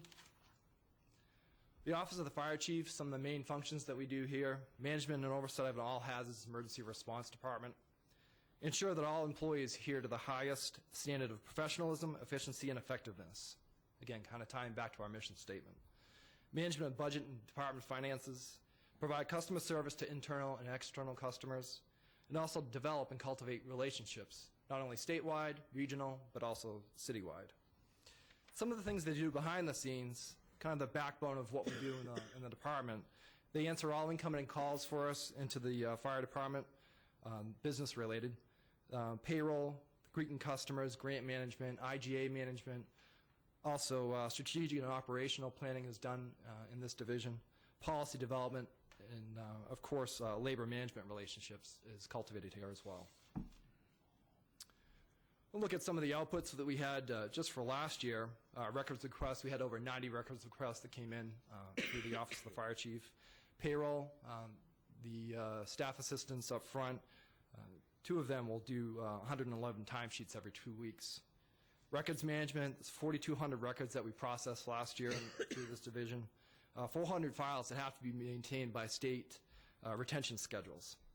Financial records, 330 records were done last year. Council actions, about 10 per year. And then yellow papers, so issues that we follow up with council or city manager on were 4 papers last year. And again, management of IGAs, as I spoke about earlier. Logistics division, again, fire inspection, investigations, plans review. Also building safety is also in this division, support services.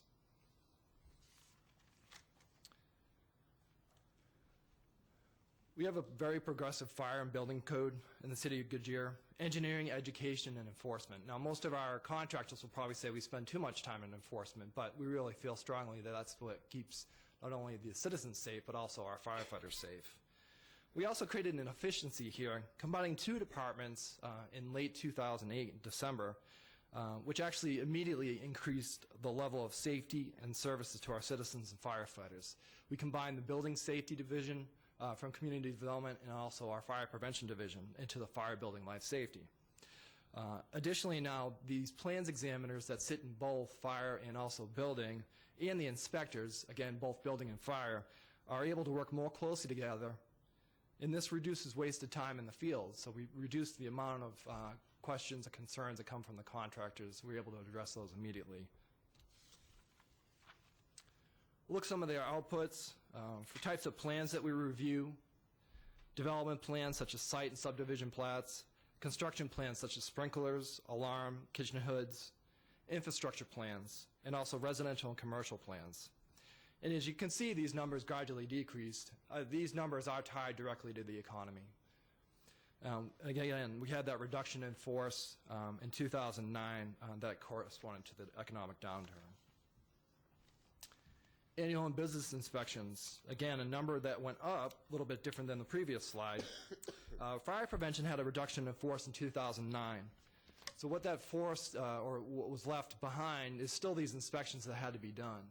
So from the fire companies, the guys that respond to the emergency, guys and girls that respond to the emergencies 24/7, 365, they had to pick up an increase in those inspections. So that was a 25% increase. And you'll see those outputs a little bit later on in the operations section. And that was a big change for us from 2008.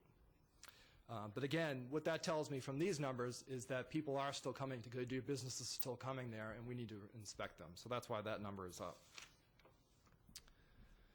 Next one is building and construction inspections. Again, a lot of what we do in fire building life safety is actually from dirt to the going vertical with these buildings. So the decline in building inspections is tied to the economy, as we've said before. What this story does not tell you is that we've issued over 580 single-family permits last year, which actually put us fourth in the Phoenix Valley area. In comparison, Avondale only issued about 150 permits last year. We currently have over 200 single-family homes under construction in the city of Goodyear at this time. The other piece of logistics support services, the backbone of the department, keeps us running every day. They provide daily operational support for us. They manage inventory, procurement, and delivery of all fire, rescue, and EMS supplies. They coordinate work for the maintenance of our facilities and also for our fire apparatus. So they make sure that our apparatus is safe, and also the facilities that we live in for 24 hours a day is safe for us as well. They perform research, develop specs for fire stations, fire apparatus, equipment, and they also ensure that we're compliant with OSHA-related standards. In this program, we've had volunteer hours, and last year we had over 153 hours dedicated to logistics division. Next up is our operations division. Again, these are the guys responding to calls, emergency operations, training, and also EMS and health and safety. We're an efficient all-hazard emergency response department. We respond to fire, medical, hazardous materials, frankly, any type of emergency that comes into 911. We also complete company inspections, pre-incident planning and mapping, and also training. Hazardous materials, currently we have 2 fully equipped hazmat vehicles that are grant funded. One is federally grant funded through the OASI program out of Phoenix. This is not only a regional asset as our other hazmat vehicle is, but it also a statewide, or could be even greater, go to other states for hazmat types of responses. We also have over 100 businesses in Goodyear that have hazardous materials in them. The aggregate hazmat responses last year were 272 for the whole regional system, 125 within the city of Goodyear. We also provide training. Some of that's the mandated training that we provide. Hazmat, EMS, OSHA, emergency vehicle operations, harassment and ethics, wildland and communicable diseases, just to name a few that comes out of the training division. Inspection and pre-plans. We want to make sure that our firefighters are getting into these buildings under ideal conditions, not under hazardous conditions. But when they're also in, they're able to identify fire protection issues, such as missing or blocked exits, fire sprinklers that are obstructed, or any other type of problem. One of the efficiencies is the way we deliver emergency operations in the city. This is a response model that is governed through an IGA with the City of Phoenix that provides a seamless and effective interoperability and services to our citizens. Costs are shared among all agencies, which there are 30, saving millions of dollars annually. This also reduces response time by sending the closest available unit. They are sent by satellite, actually, so the dispatcher in Phoenix is able to look by AVL technology automatic vehicle locator, see where the closest piece of apparatus is to respond to an emergency. So we really have no jurisdictional boundaries. We send the closest, most appropriate unit. This is a very robust, dynamic emergency response and deployment model. Sorry, I hate to interrupt you, but who actually manages that thing?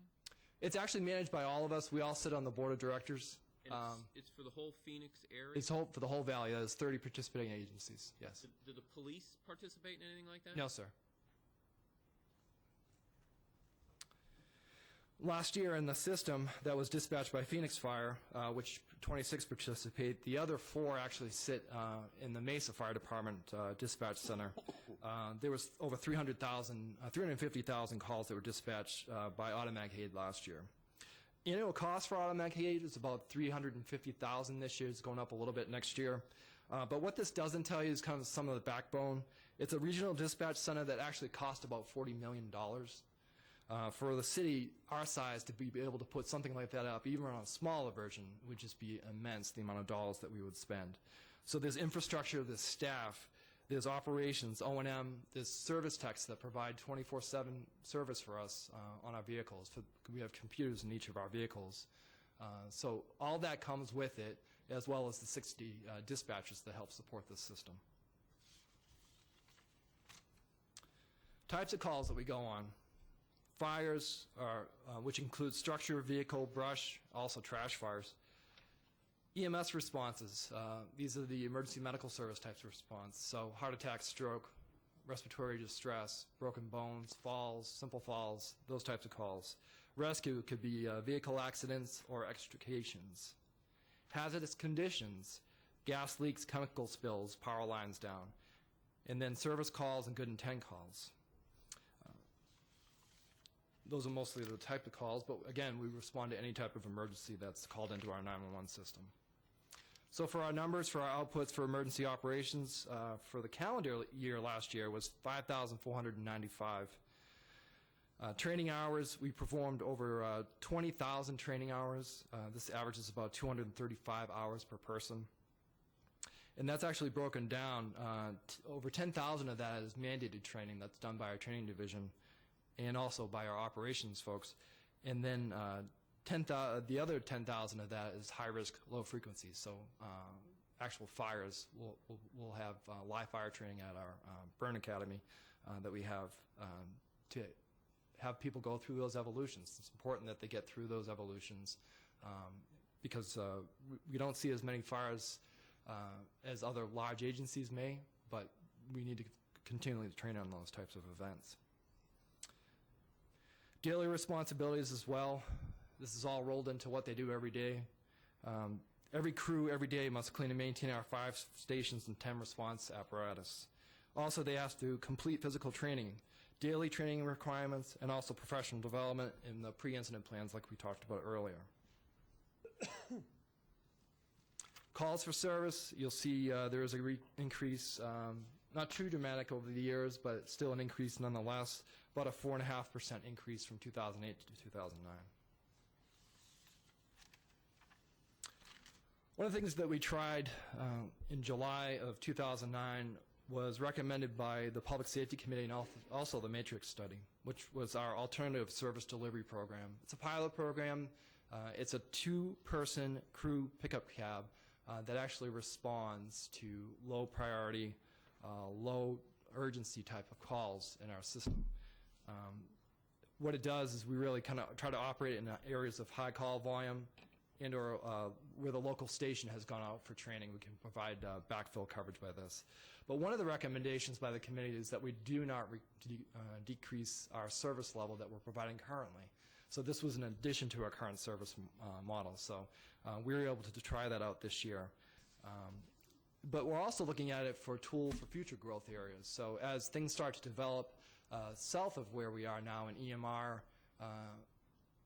this potentially, as the population is very minimal at that point, that we would put a vehicle similar to this in that area.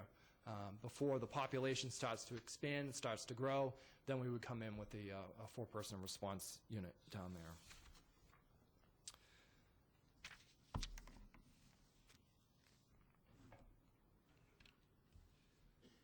Daily staffing objectives. Again, this is managed by our battalion chiefs on each shift with the support of the battalion safety officers. We staff 5 fire stations at this time. Of that, we have 1 captain, 1 engineer, and 2 firefighters assigned to each piece of apparatus that you see up there. Also, because we're cross-trained and dual-rolled, each of those members, 2 of those members have to be paramedics and 2 have to be EMTs. So we respond to any type of emergencies as well. Last, we would talk about our emergency management, which covers preparedness, response, mitigation, recovery, and also our community education division. Emergency management, while it does sit in the fire department, it encompasses the entire city. A big piece of what they do is training and ensuring that we are sufficient and efficient in operating in our emergency operations center. Part of that was the National Incident Management System, which came out after September 2001.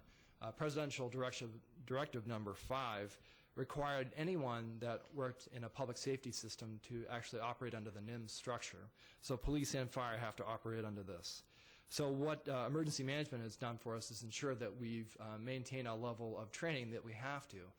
Currently, what I'm happy to report is that our training level is at 100% of this, which is pretty incredible for an organization our size. Also, what they've done now with the federal government is tie grant dollars to your NIMS training. So if you're not NIMS compliant, then you're not able to compete for grant dollars that are available. They also help us with emergency planning, the city emergency operations plan, and also the continuity of operations. So in the event of a large-scale disaster, we ensure that the city government still would function the day of it happening and the day after that it happens. And also, again, like I said, they provide oversight for our terrorism liaison officers.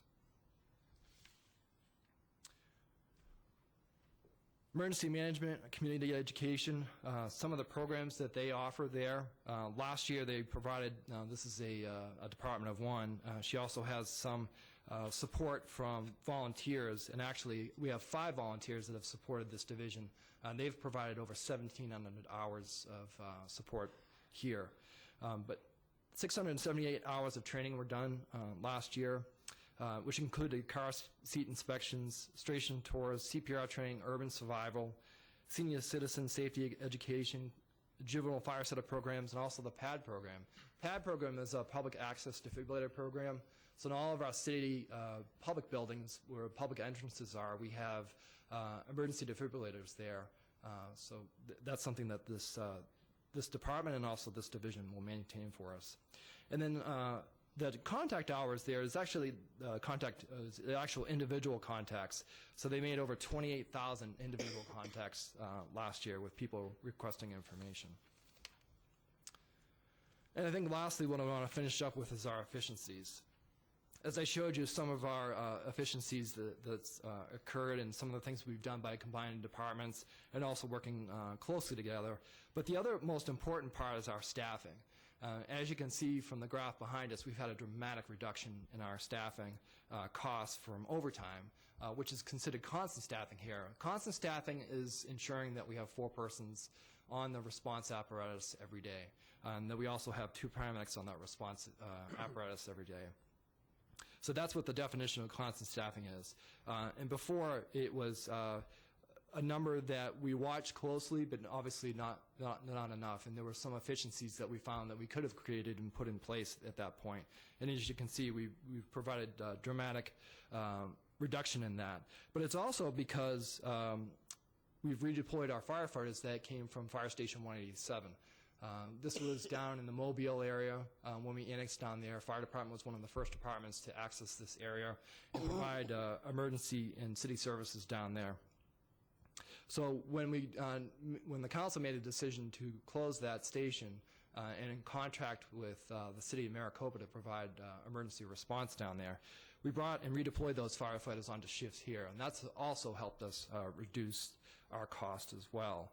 Another reduction in that cost, which has been pretty dramatic for us, is also bringing our EMS continuing education and refresher program in-house, which has saved us over $150,000 in the last year. But also it's because of our battalion chiefs and also our firefighters that are working tirelessly to ensure we have safe staffing levels on a daily basis. Automatic aid, again, I talked about that being an efficiency for us. But I think lastly, what's most important is our teamwork atmosphere that we have in our teamwork culture. If it were not for our firefighters, if it were not for our battalion chiefs, if it were not for everybody kind of being on the same page, if it weren't for our inspectors and our plans examiners and our staff assistants working together every day, we really would struggle with this department moving forward. But we haven't. We've kept moving it forward, and it is because of them that we have been successful in this. So with that, I'll take any questions.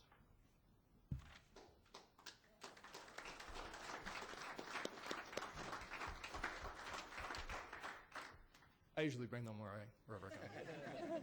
Helps with the confidence level. Yes, sir. Yeah, Howard Broadbeck. Chief Louisi, Yes. how long have you been the interim chief or the chief? July of 2009, so 8 months. I just want to be fair. Sure. You guys have seen you don't generate any of these emergency responses. No, sir. No. They're just what get called into you, right? Correct. Yes. So here's a department who's seen their emergency responses grow by over 200% since 2006. Correct. You've had your fire extinguished grow by more than 200% since then. Your inspections have exploded. They've gone from 800 to almost 4,000, which I assume, again, has to do with a lot of business coming to the area that wasn't here before. Correct. And yet your expenses, while they've doubled, the number of employees and the number of stations that you've put in have only gone up by about 50%. Correct. So, again, with the data that I have, your operation appears to be, and I think this last chart that you showed here showing the efficiencies demonstrates that it's some departments are quite able to operate in an extremely efficient manner compared to a 2006 base, which is kind of the question that I keep asking. Yeah. So I just want to congratulate you, and can you tell us what is it that the fire department's been doing that some of these other departments haven't been able to do that's different that has allowed you to stay that efficient? Well, I think, thank you for the first. But I think for the most part, in the last year, we've really looked at the way we've spent our money. And what's really helped us is seeking the input from the firefighters, but the battalion chiefs as well. They manage this on a daily basis. They understand the needs of their shifts, of their division. And we were actually able to put in a staffing matrix last year when we cut all overtime to almost kind of break glass in case of emergency type of a deal. But what that's helped us do is realize that, we can find ways to overcome obstacles in the department. And then we're also measuring those responses. So, in the last year and a half, we've implemented the balanced scorecard. So each battalion chief now has a scorecard that he shows to his captains and says, this is what I'm being measured on. This is what you can help me with. And a lot has to do with response time and turnout times and things that we can affect. But we've also looked at other ways to staff, our apparatus and make sure that we're effectively use our resources that we have with us. We've also done a lot of move-up classes. So we've trained move-up engineers. Those are the guys that operate and drive the emergency apparatus, but also move-up captains. So we've increased our bench strength, as we call it, in the department. And because of that, we've been able to manage our dollars much better and much more efficient. Thank you. Yes. Gary Gelser, could you elaborate on the two-person apparatus and whether they handle fire or EMS calls, and how are they deployed and what station do they usually operate out of? Sure, thank you. Good question. AR-189, which is our alternative response, the pilot program, is currently out of our two busiest stations, either 183 or 181. And the battalion chiefs, again, we allow them to kind of manage that. We're also looking at it on a monthly basis to see what their response numbers are. What we've been doing is using that in days that we've had staffing that allows us to do that. But what they do go on is low urgency, low emergency type calls. So they'll go on service type calls, lockouts, They'll go on very minor injury calls. But they can also be used as a clock stopper, as we call it in the business. So they are there to respond as the closest, most appropriate unit to a cardiac arrest or drowning, something that they can make a difference on in a type of emergency EMS type of call, medical type of call. They have no fire response capability, meaning they don't have fire hose, they don't have water on this apparatus. They are really there as an EMS first response. They won't get picked up on fires by the dispatch system, but they will again get picked up on EMS calls as the closest, most appropriate. But they always get backed up by a four-piece response apparatus that responds to that type of call. So to provide a full customer service that we expect out of our department. Did that answer all your questions? Did I miss a couple? If you're backing up a two-person unit on an EMS call with a four-person apparatus, are we having any kind of, I mean, do you feel like that's overkill? I don't think it's overkill when we're talking in the frame of persons' lives. That's hard to really quantify or justify. This service model is the two-person apparatus beating the 4-minute standard that the department has? Its response time is 4 minutes and 46 seconds to those types of calls.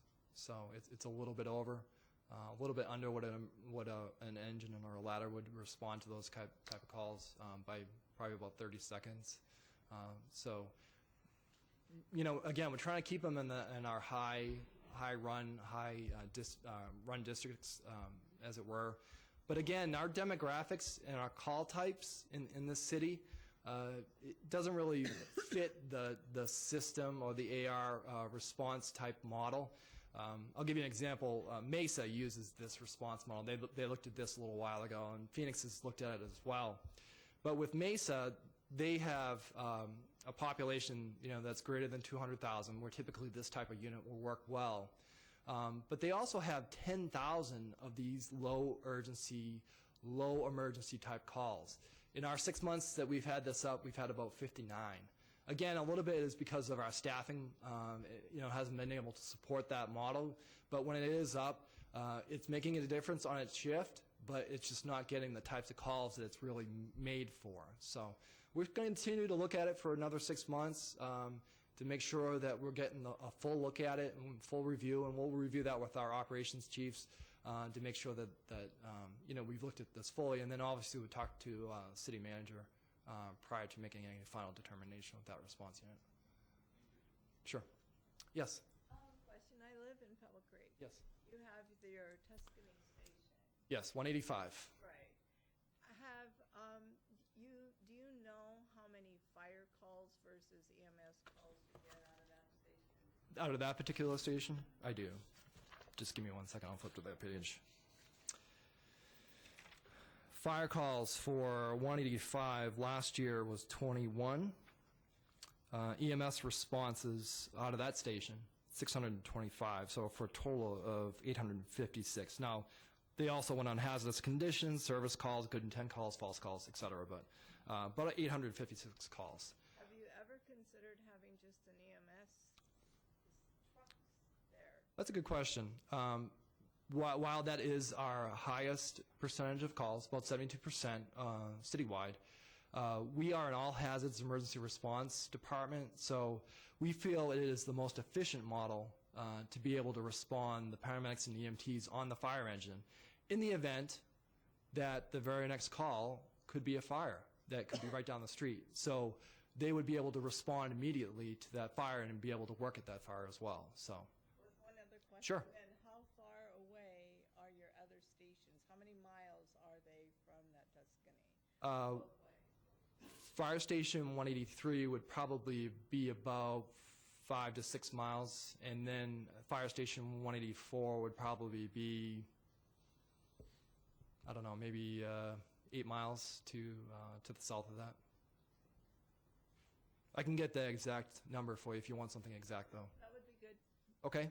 Just because I think that EMS might be. Yes. Marvin Fair, What is the cost of the contract for the services to the Sonoran Valley? Sure, it's $72,000. That's on a yearly basis. And was there any savings when you pulled back the city staff? Oh, absolutely. Just a reduction in our overtime dollars was over $400,000.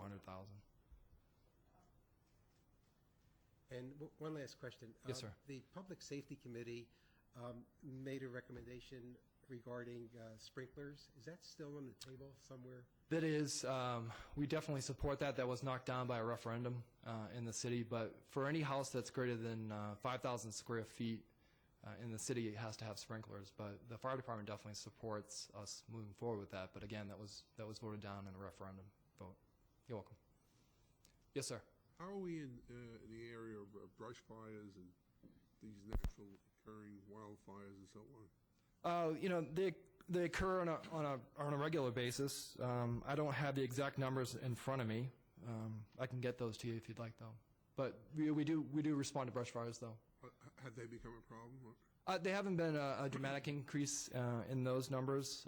Particularly, they've actually stayed about even for the last couple of years. Yeah. Very dry in the West Valley. Yes. They say that. Yep. Chief Luzzi, this is Bill Stitt. We've been talking a lot about revenue savings. Yes. Is there anything, typically a fire department has a giant drain on a city system. Yep. Is there anything that the fire department can do to bring revenue in? Well, certainly through our fire building life safety, we bring revenue in. Through our emergency operations, there are a couple things that we are looking at right now.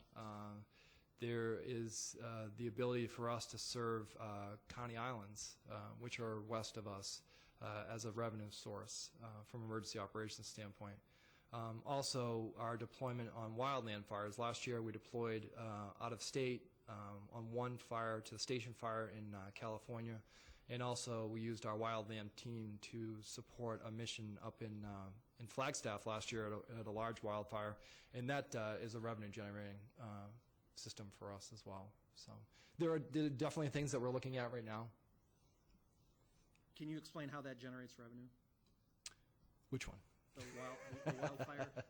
The wildfire, they are dispatched, they are part of a compact within the state, and then on a large event like the station fire, which was in California last year, what the commanders on site will do will start to reach to different states or start to reach the federal government for support.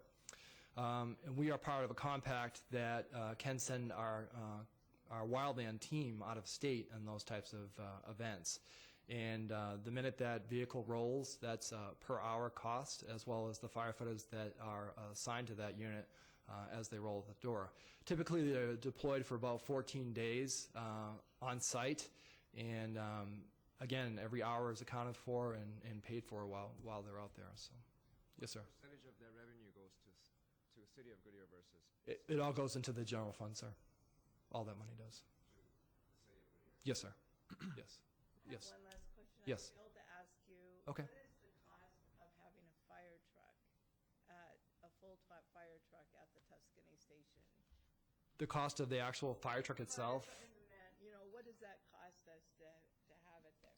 If you don't use it that much, what is the cost? Do you know what it costs to have it there at the station? And the manpower that... So on a daily basis, that costs, I haven't figured that out. I can get that to you as well. Okay. Scott Mikes, I had a question as far as the revenues, going back to the revenues. You mentioned the county islands and the out-of-state stuff. Yes. By offering that as revenue resources, I mean, we send our people out to do that. Yes. I mean, is it, as far as the cost and the impact ratio, is it worth it as far as, does it cause any stress on the numbers that we have? For instance, if we send somebody out of state, I mean, how many people are we sending, and what does that cause us to do on this end to make sure we're still being... That's a good question. That's a really good question. Thank you for bringing that up. When we send somebody out of state, again, all their costs is provided for, but also for their backfill. So if we have to provide backfill for that company or for those members that are out, that the funding will allow us to provide for that backfill as well. So it covers that cost. Yes. Barry Gelser, could you talk about our relationship with Rural Metro, and do you provide mutual aid to county islands and those areas? We do. Rural Metro is a for-profit fire department that sits to the north of us in Litchfield Park. And in the event of a large fire, or really any structure fire, they will typically call us for mutual aid, and we will respond once we're called. And again, as you were alluding to, the county islands, we do have some county islands that sit in the city of Goodyear that they cover from the Litchfield Park Station. So that is, at times, a very delayed response for them. So they will call us right away and say that we're responding to a structure fire and this is the address, and our guys will go. Also, our battalion chief and a typical response to a structure fire will be dispatched to that from the system. So from the system itself, so closest, most appropriate apparatus will be dispatched to that call to support that mission. Yes? Howard Broadbeck, you mentioned that you use the balanced scorecard methodology Yes. in your management. Is that something you brought to the department yourself, or were you taught that outside, and is that a best practice that's used elsewhere in the city, do you know? I can't speak for the rest of the city. It was something that I did learn at the hospital. And kind of a funny story. My boss, who was a senior VP, calls me up and says, "Bring your balanced scorecard down to my office right now." I looked around everywhere. I couldn't find anything that balanced on a card. So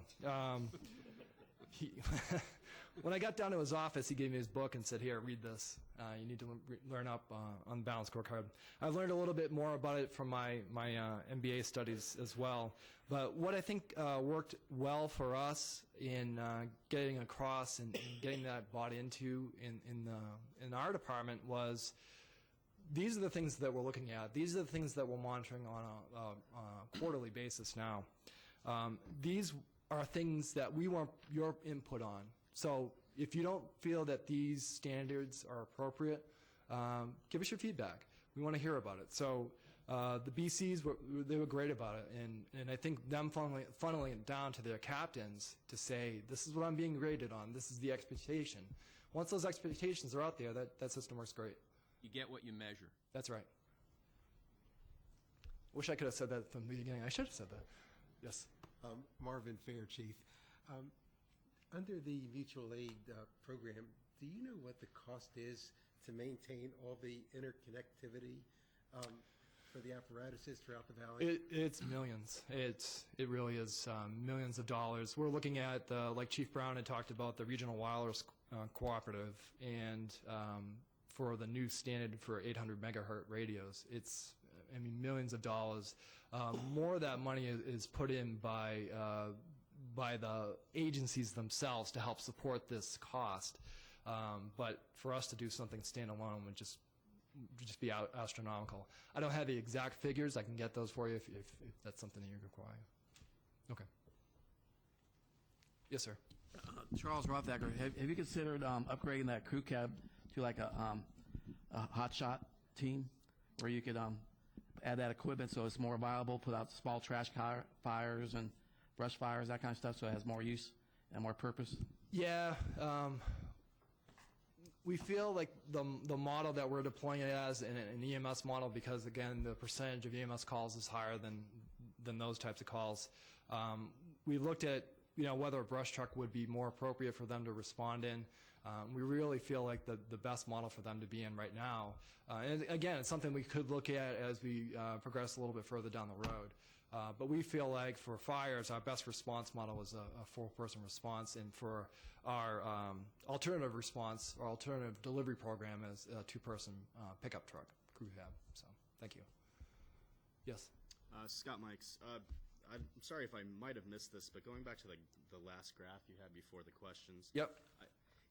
Are those dollars that cut back from 2008, 2009? Is that strictly linked to overtime, or is that the overtime monies that have been? Yeah. So that's a constant staffing overtime dollars. So that's. And so as far as that, that significant drop. Obviously that creates a pretty big impact on the financial situation of the firefighters as well, as far as depending on overtime. I guess absolutely. I guess I see that dramatic drop there, but I mean, as far as money-wise, that looks good, but as far as stress and what they hope to get as far as salary, or what overtime is usually expected in your Right. type of job, I guess I'm trying to see. So are you asking for the Well, typical? I guess I'm asking. I see this drop here, but as far as overtime is concerned, I mean, when you look at how much you plan to make in the year as a firefighter, how much of that do you depend on overtime, and what sort of stress does that cost bring? Well, I think as with any family in America right now, we're all feeling the reductions, and HR did talk about those reduction in salary dollars at the last presentation. I can't speak specifically for the firefighters, but I will say, kind of coming up through the ranks, that it's dramatic and it hurts. It lowers morale. It can be overwhelming, but we have to move forward. We have to provide a service, and we have to find the most cost-effective way to do it. And I guess if as times may get better, I mean, is that a level that you would try to push for to keep it as that number as well? I mean, is that as far as, I mean, this economic downturn has forced you to kind of look at that and that Right. big gap? Is that something you actually want to try to continue with? It's not something that we want to try to continue with. And I think one of the biggest things that I probably didn't mention is this year what we've done is we've had the overtime dollars there, but we've said to the battalion chiefs, you manage this. This is your bank account. If the overtime dollars run out in November, we don't have any money left. We can't go back to the pot anymore. So we put those management controls in place. And I can't speak highly enough about the battalion chiefs and also the firefighters that have kind of taken a big burden on their shoulders in this, but they have made this work, and we monitor the overtime dollars on a monthly basis. We show that it works well when we manage it very closely. We don't want to micromanage it, but the battalion chiefs and everybody's just doing a really good job with it. So yeah, I mean, a lot of that is training dollars in there. So if we want to send our guys to classes that are outside of the city because it's different classes, like wildland training, those dollars are affected in there. So yes. Thank you. Yes. Chief, that chart, is that dollars or does that represent hours? Those are actually hours. So the average, thank you. Okay. The average premium rate, overtime rate is $30.59 for the average for the department. So Okay, so those are hours. 13,600 hours. Those are hours. It's been reduced. Okay. Yes.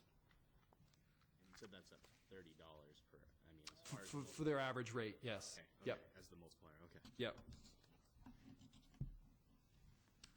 I have those. Do you want the dollar figures? I have those as well. They make it easier. Over 500,000 in 2007, 454,000 in 2008. Now these are calendar years. And then in 2009, so far, when we created the PowerPoint, about 38,000 that we've spent so far this year. So, sure. 2008 was 454,000, and then in 2009 was 38,000. Yes, sir. Chief, do the fire trucks still have to carry a multitude of hose clamps? Absolutely. Yep. How much does that cost in order to do that? From a commodity standpoint, I think with all of our equipment in the fire engine itself, it's running you probably $750,000, $800,000 for everything included in there. That's everything in there. That's So the cost just to our city. yes. Yeah. Yes. Chief Rain Gray, going back, you mentioned there's the hours that were saved in overtime. Yes. That hits each member's compensation package. Absolutely. Have the firefighters made any other concessions or given back to the city at all? Thank you. That's a good question. One of the other things that they helped out last year with was a reduction in their uniform pay, so that was cut in half. And then also they gave up their RH pay, which is their premium time when they work holidays. So, but that was also reflected in the police and public works departments. Anybody that works shift, they gave up their RH pay as well. So, but that was an event to try to help the city during a very difficult time last year.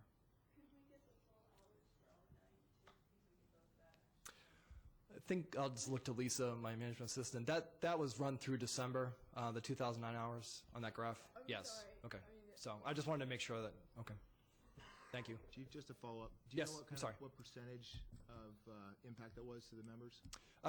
It averaged anywhere from 3.5% to up to over 5.5%, depending on where they are in their pay scale, et cetera, and their rank. Just within public safety? That was just within fire. Not the whole city? That's just in fire. Just in fire. Okay. That I can speak of. I can't speak of what Chief Brown has done. Yes.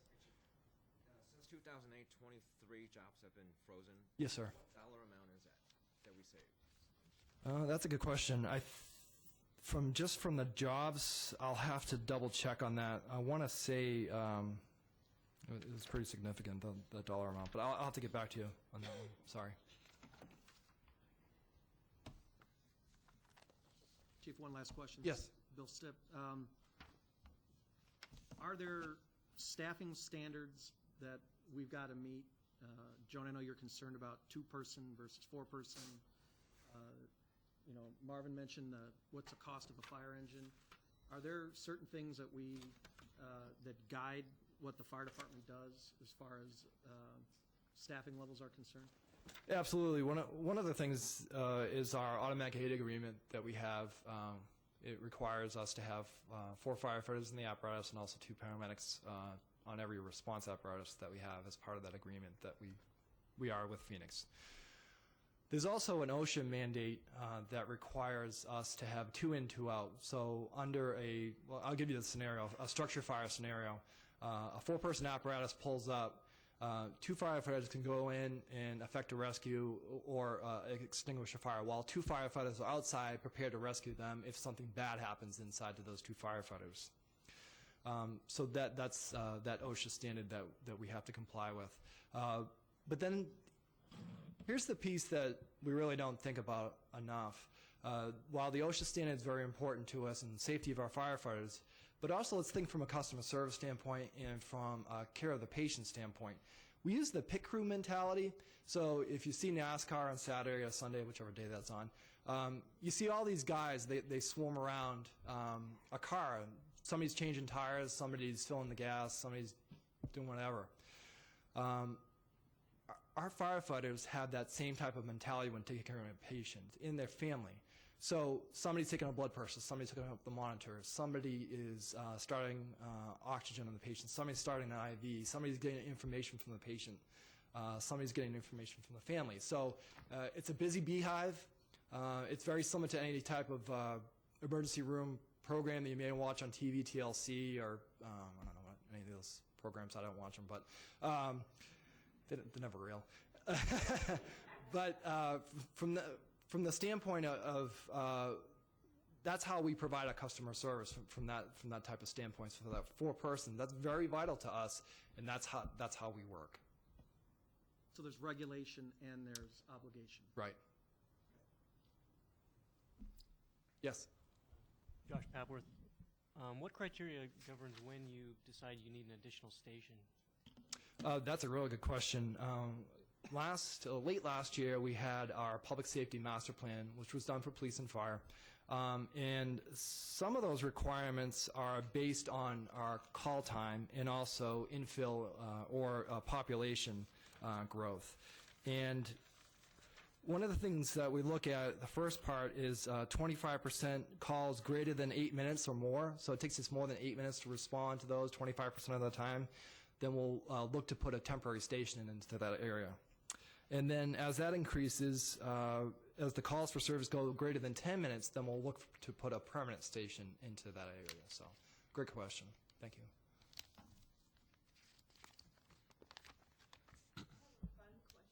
A fun question, and already. I am ready for that one. We were in Las Vegas. Yes. Earlier this year, or last year, late last year, and they were having relays. Oh, yeah. Competition Combat challenge. Yep. With the fire department. Yep. Oh my gosh, what a sight. Yeah. Do you participate, or any of the people around here participate? We think 2 years ago we sent about 6 teams over to Phoenix for the cystic fibrosis charity race that they have, a combat challenge race. So, you know, we're firefighters, we're typical type A personalities. We love to compete, so anything that we can find. They also do a run relay, which is 78 miles. coupled with those types of events at the end. So we love participating in those types of things, yes. Yes, yep. It is a big deal. Good that you get to participate in that. That's wonderful. Thank you, Chief. Thank you very much.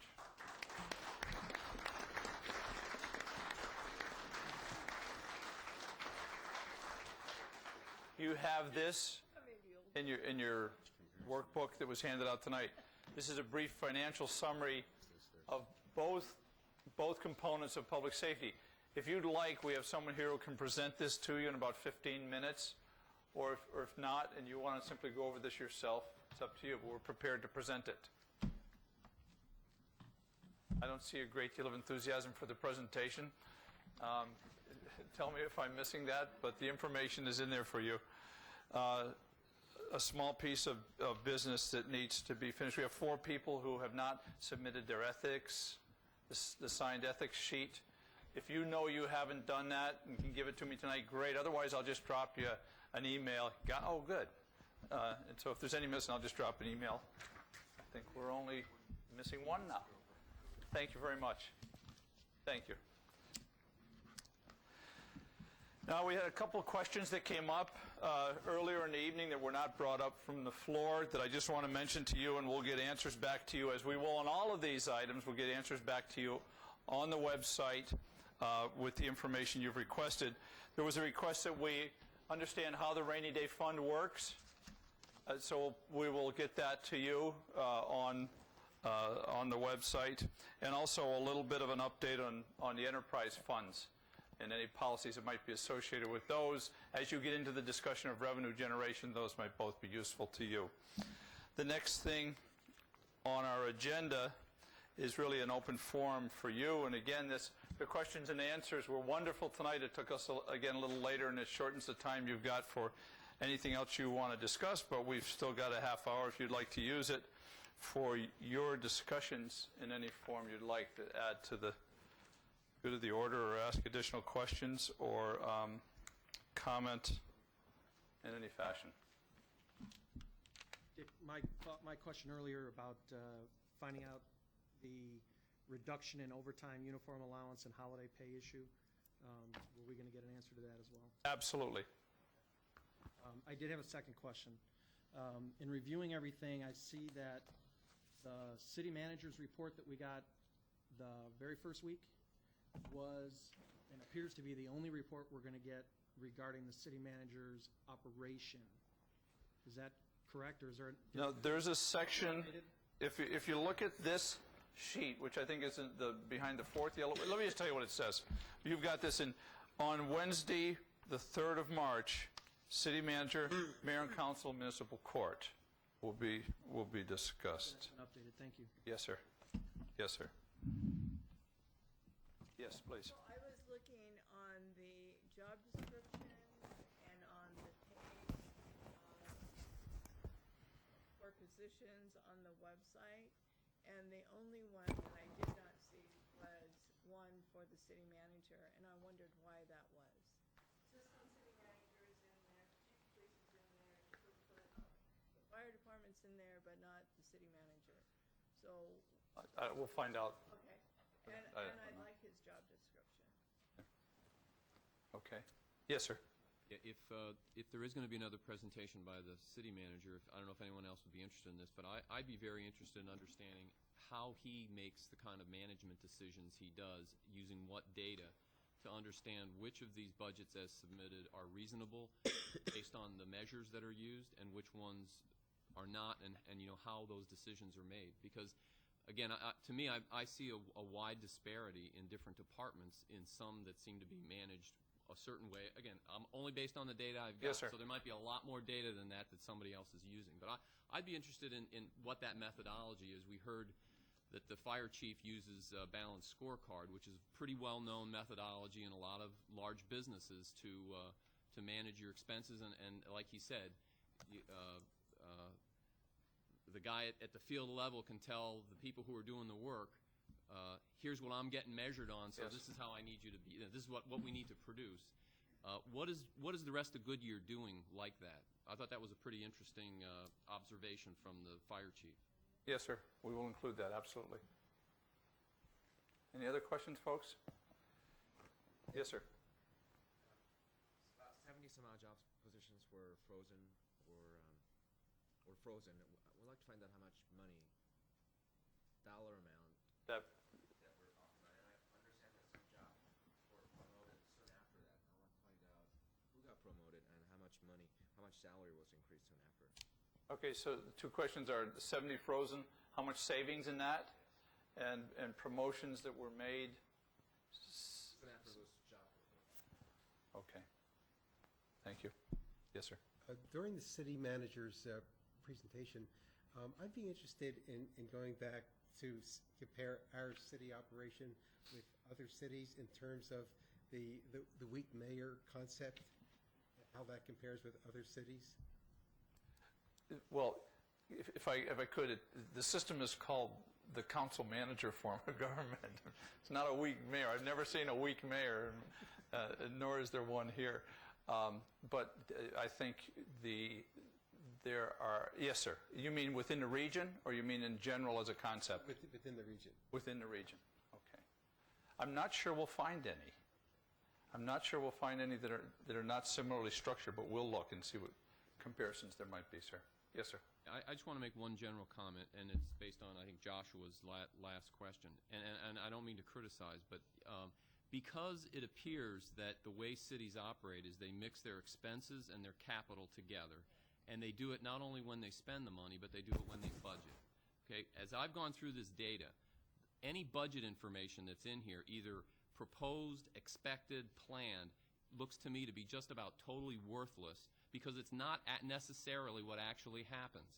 If you want to understand what happens in the city, and as we asked, is it Lenny or Lanny, the finance director, when Yes, he was Larry. speaking, you know, when are you going to know where you are in 2010? He doesn't know that yet, all right? So he said he was working on that right now as far as what was actually spent, not what is budgeted. So I know we're called the Citizens Budget Committee, but people focusing on budget numbers is really not where the information is. What the information is, what has the city spent year after year historically, and where'd they spend it? Because as John mentioned in the very first thing he was talking about was how, you know, there's a $375 million budget in 2010. A lot of that is capital dollars, and a lot of that apparently is not going to be spent. So I'm just, you know, as we keep asking people, I'd like to know this about the budget, that about the budget. That's not the real question. The real question is, what was spent from 06 to 09, and why was it spent? And now, what do we think is going to be spent in 2010, not what's the budget in 2010? Okay, so I just want to point that out to people. In relationship to the breaks like capital operations? That would be very important. I haven't been able to figure out how to pull that out of the data. I see. Okay. In other words, you can see a jump in public works from $8 million to $15 million. Right. I assume there was a big capital expenditure during that year. Yes. You know, capital expenditures are the kind of things you can delay, and you can delay, and you can delay until you can afford to do them sometimes. Yes. Sometimes you can't. But, you know, without having a breakdown of what's true expenses and what's true capital by department, it's a little bit difficult to me anyway, it's a little bit difficult to understand it. But the point I'm trying to make is focusing on budget numbers, that's not the reality. The reality is what's the city historically spent, and now in 2010, what do we think they're going to spend? And where have the changes been? Okay, I understand. Thank you. Yes. Gary Lukshaitis. I think that goes back to what we've asked of the city manager. Has he done any comparisons to comparing what was budgeted to actual? And so basically what we want to know is, are we comparing budget and actual figures and looking at, are there any cost savings? So when you look at a budget per se, presume that that's the intentions for the year. What is the actual for the year in relationship to that budget?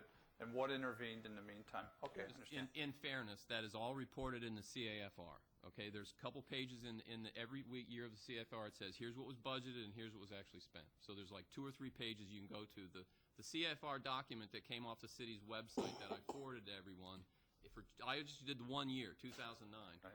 That data is in there. There's a couple tables in there that show the budgeted versus actual spent. But it doesn't break down a capital and expense that I can find. Well, I also hear you saying within in the capital, if there's a major capital expenditure, it has an operational tail.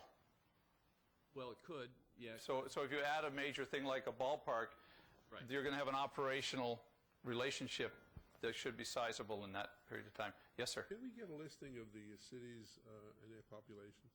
The valley cities? Yeah. Absolutely. And maybe the projected one for 2010? Yes, sir. I think that's data I think MAG has. Should be easy to get. And yes, I believe so. Yes. Yes, ma'am.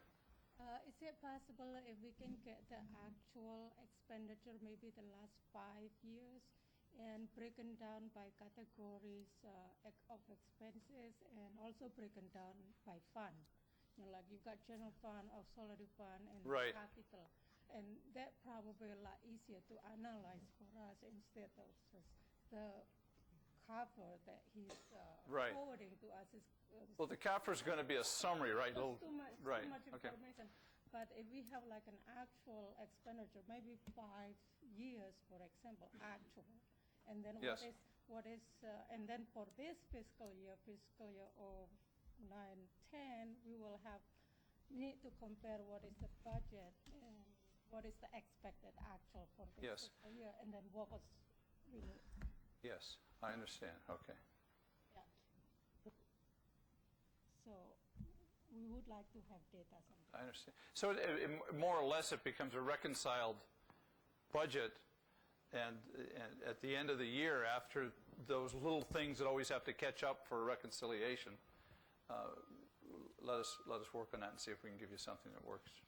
Is it possible to have a number on what they call its accruals or projected income, what they were expecting and they were including in their budget, and how to run this? I mean, and for the budget, so what the actual accruals or the amount of projected income they're going to be looking at. Did they count that in with their? Well, I think we'll see in the budget, in each case, you'll see revenues individually and specifically in every budget that's in there. We'll see revenue anticipation. It's always listed. It's not, and then you'll see it. Where is it coming from, and how? I mean, It'll usually say the source, but if we need to be more specific, it'll say sales tax, it'll say property tax, it'll say fees for service, it'll say. Pardon me? mall, I'm sorry, I didn't. the mall. I don't know that it'll say the mall, but if there's things that it doesn't do, let me know. We'll try to make sure that. Does it include impact fees too? Impact fees? I believe so. Yeah, I believe so. We can specify those, yeah. Probably in relationship to some fund differentials like water and sewer, refuse collection, whatever. Good questions, folks. And you have to remember, if we don't hit the button, let me know as soon as you can, and we'll try to add to the database. We don't want to overwhelm you. We want to give you enough information to answer your questions, but not just throw things at it. We want it to be useful to you. Yes, sir. You know, I'm wondering, if I'm looking at the schedule, do we need to have a break, not a week off, but a break in presentations to have some discussion about what we've heard already before we just get completely swamped with information? Does anybody need that before we go through? We got Public Works, revenue generation in 2 weeks, and then Development Services, and then the city we're going to have all this information, and then we're going to be sitting here looking at each other going, what are we going to do with it? Do we need to have a meeting time to pull some of these presentations away that we can discuss some issues that maybe we need to kind of get through the first couple of presentations, hash out some information, move on?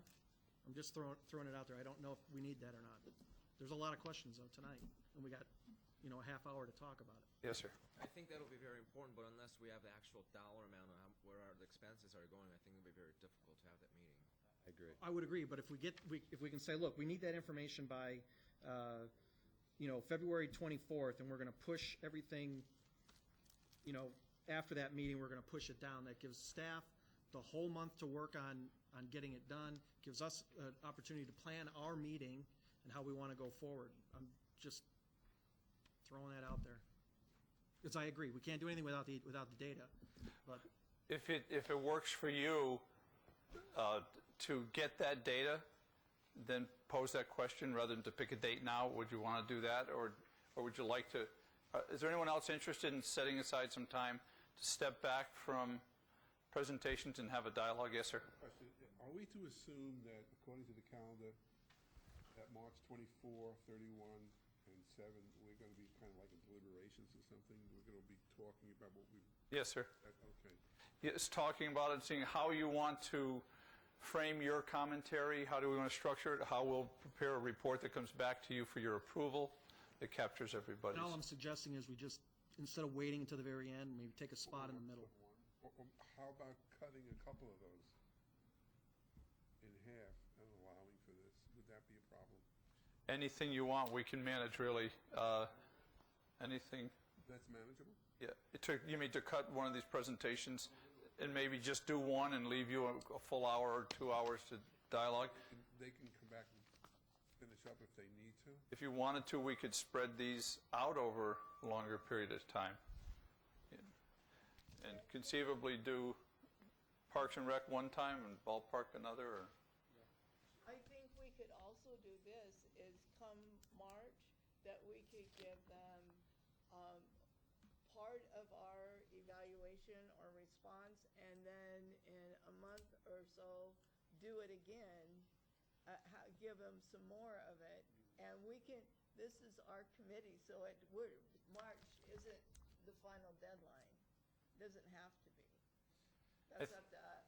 I think we're looking at the end of March, or we're looking at the end of April. That's the absolute last time. In order to get into the budget process and get it to the council so they can deliberate along with other input, we have to have some date. Just when we talked about it last week, I just don't remember what it was you mentioned. The direction was to come back in March with an initial report. So that could still do what you're talking about. We could have the initial report. Certainly. And we could give a follow-up report to Sure. them. In the beginning of March or end of March? Well, I think if you finished in March and presented it to them in early April, I think you'd probably be in pretty good shape. Is that fair enough? Is it possible to move Public Works from the 10th to the 24th and substitute, I don't know if the city manager can do this, but can the city manager come back up on the 10th and try to give us some, at least summary level, actual cost history? Is that possible? Sure.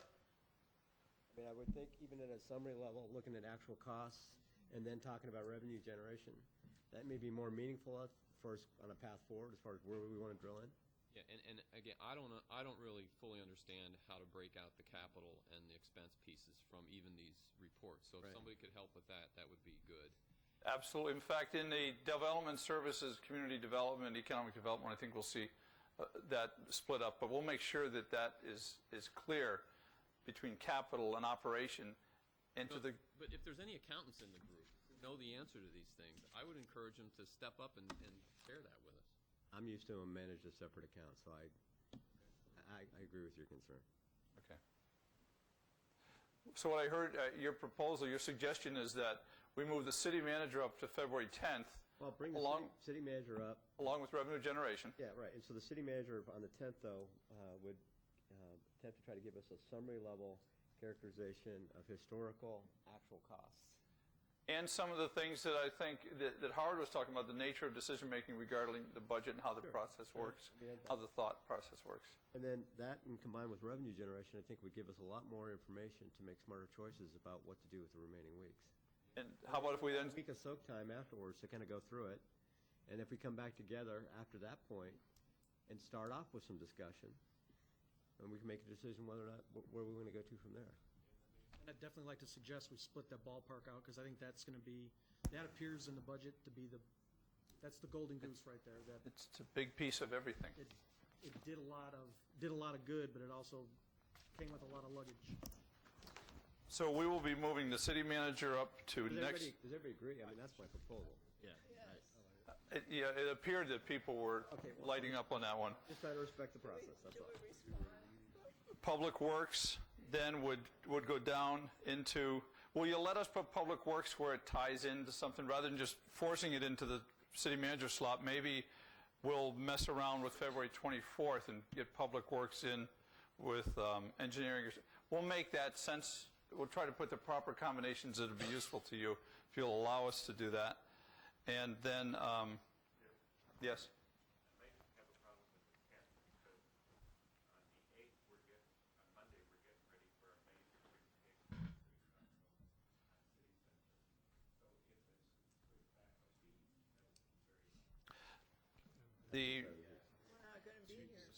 Okay, so it's either the 24th then would be the next time. Is there another day of the week we can meet that week that we'd be off?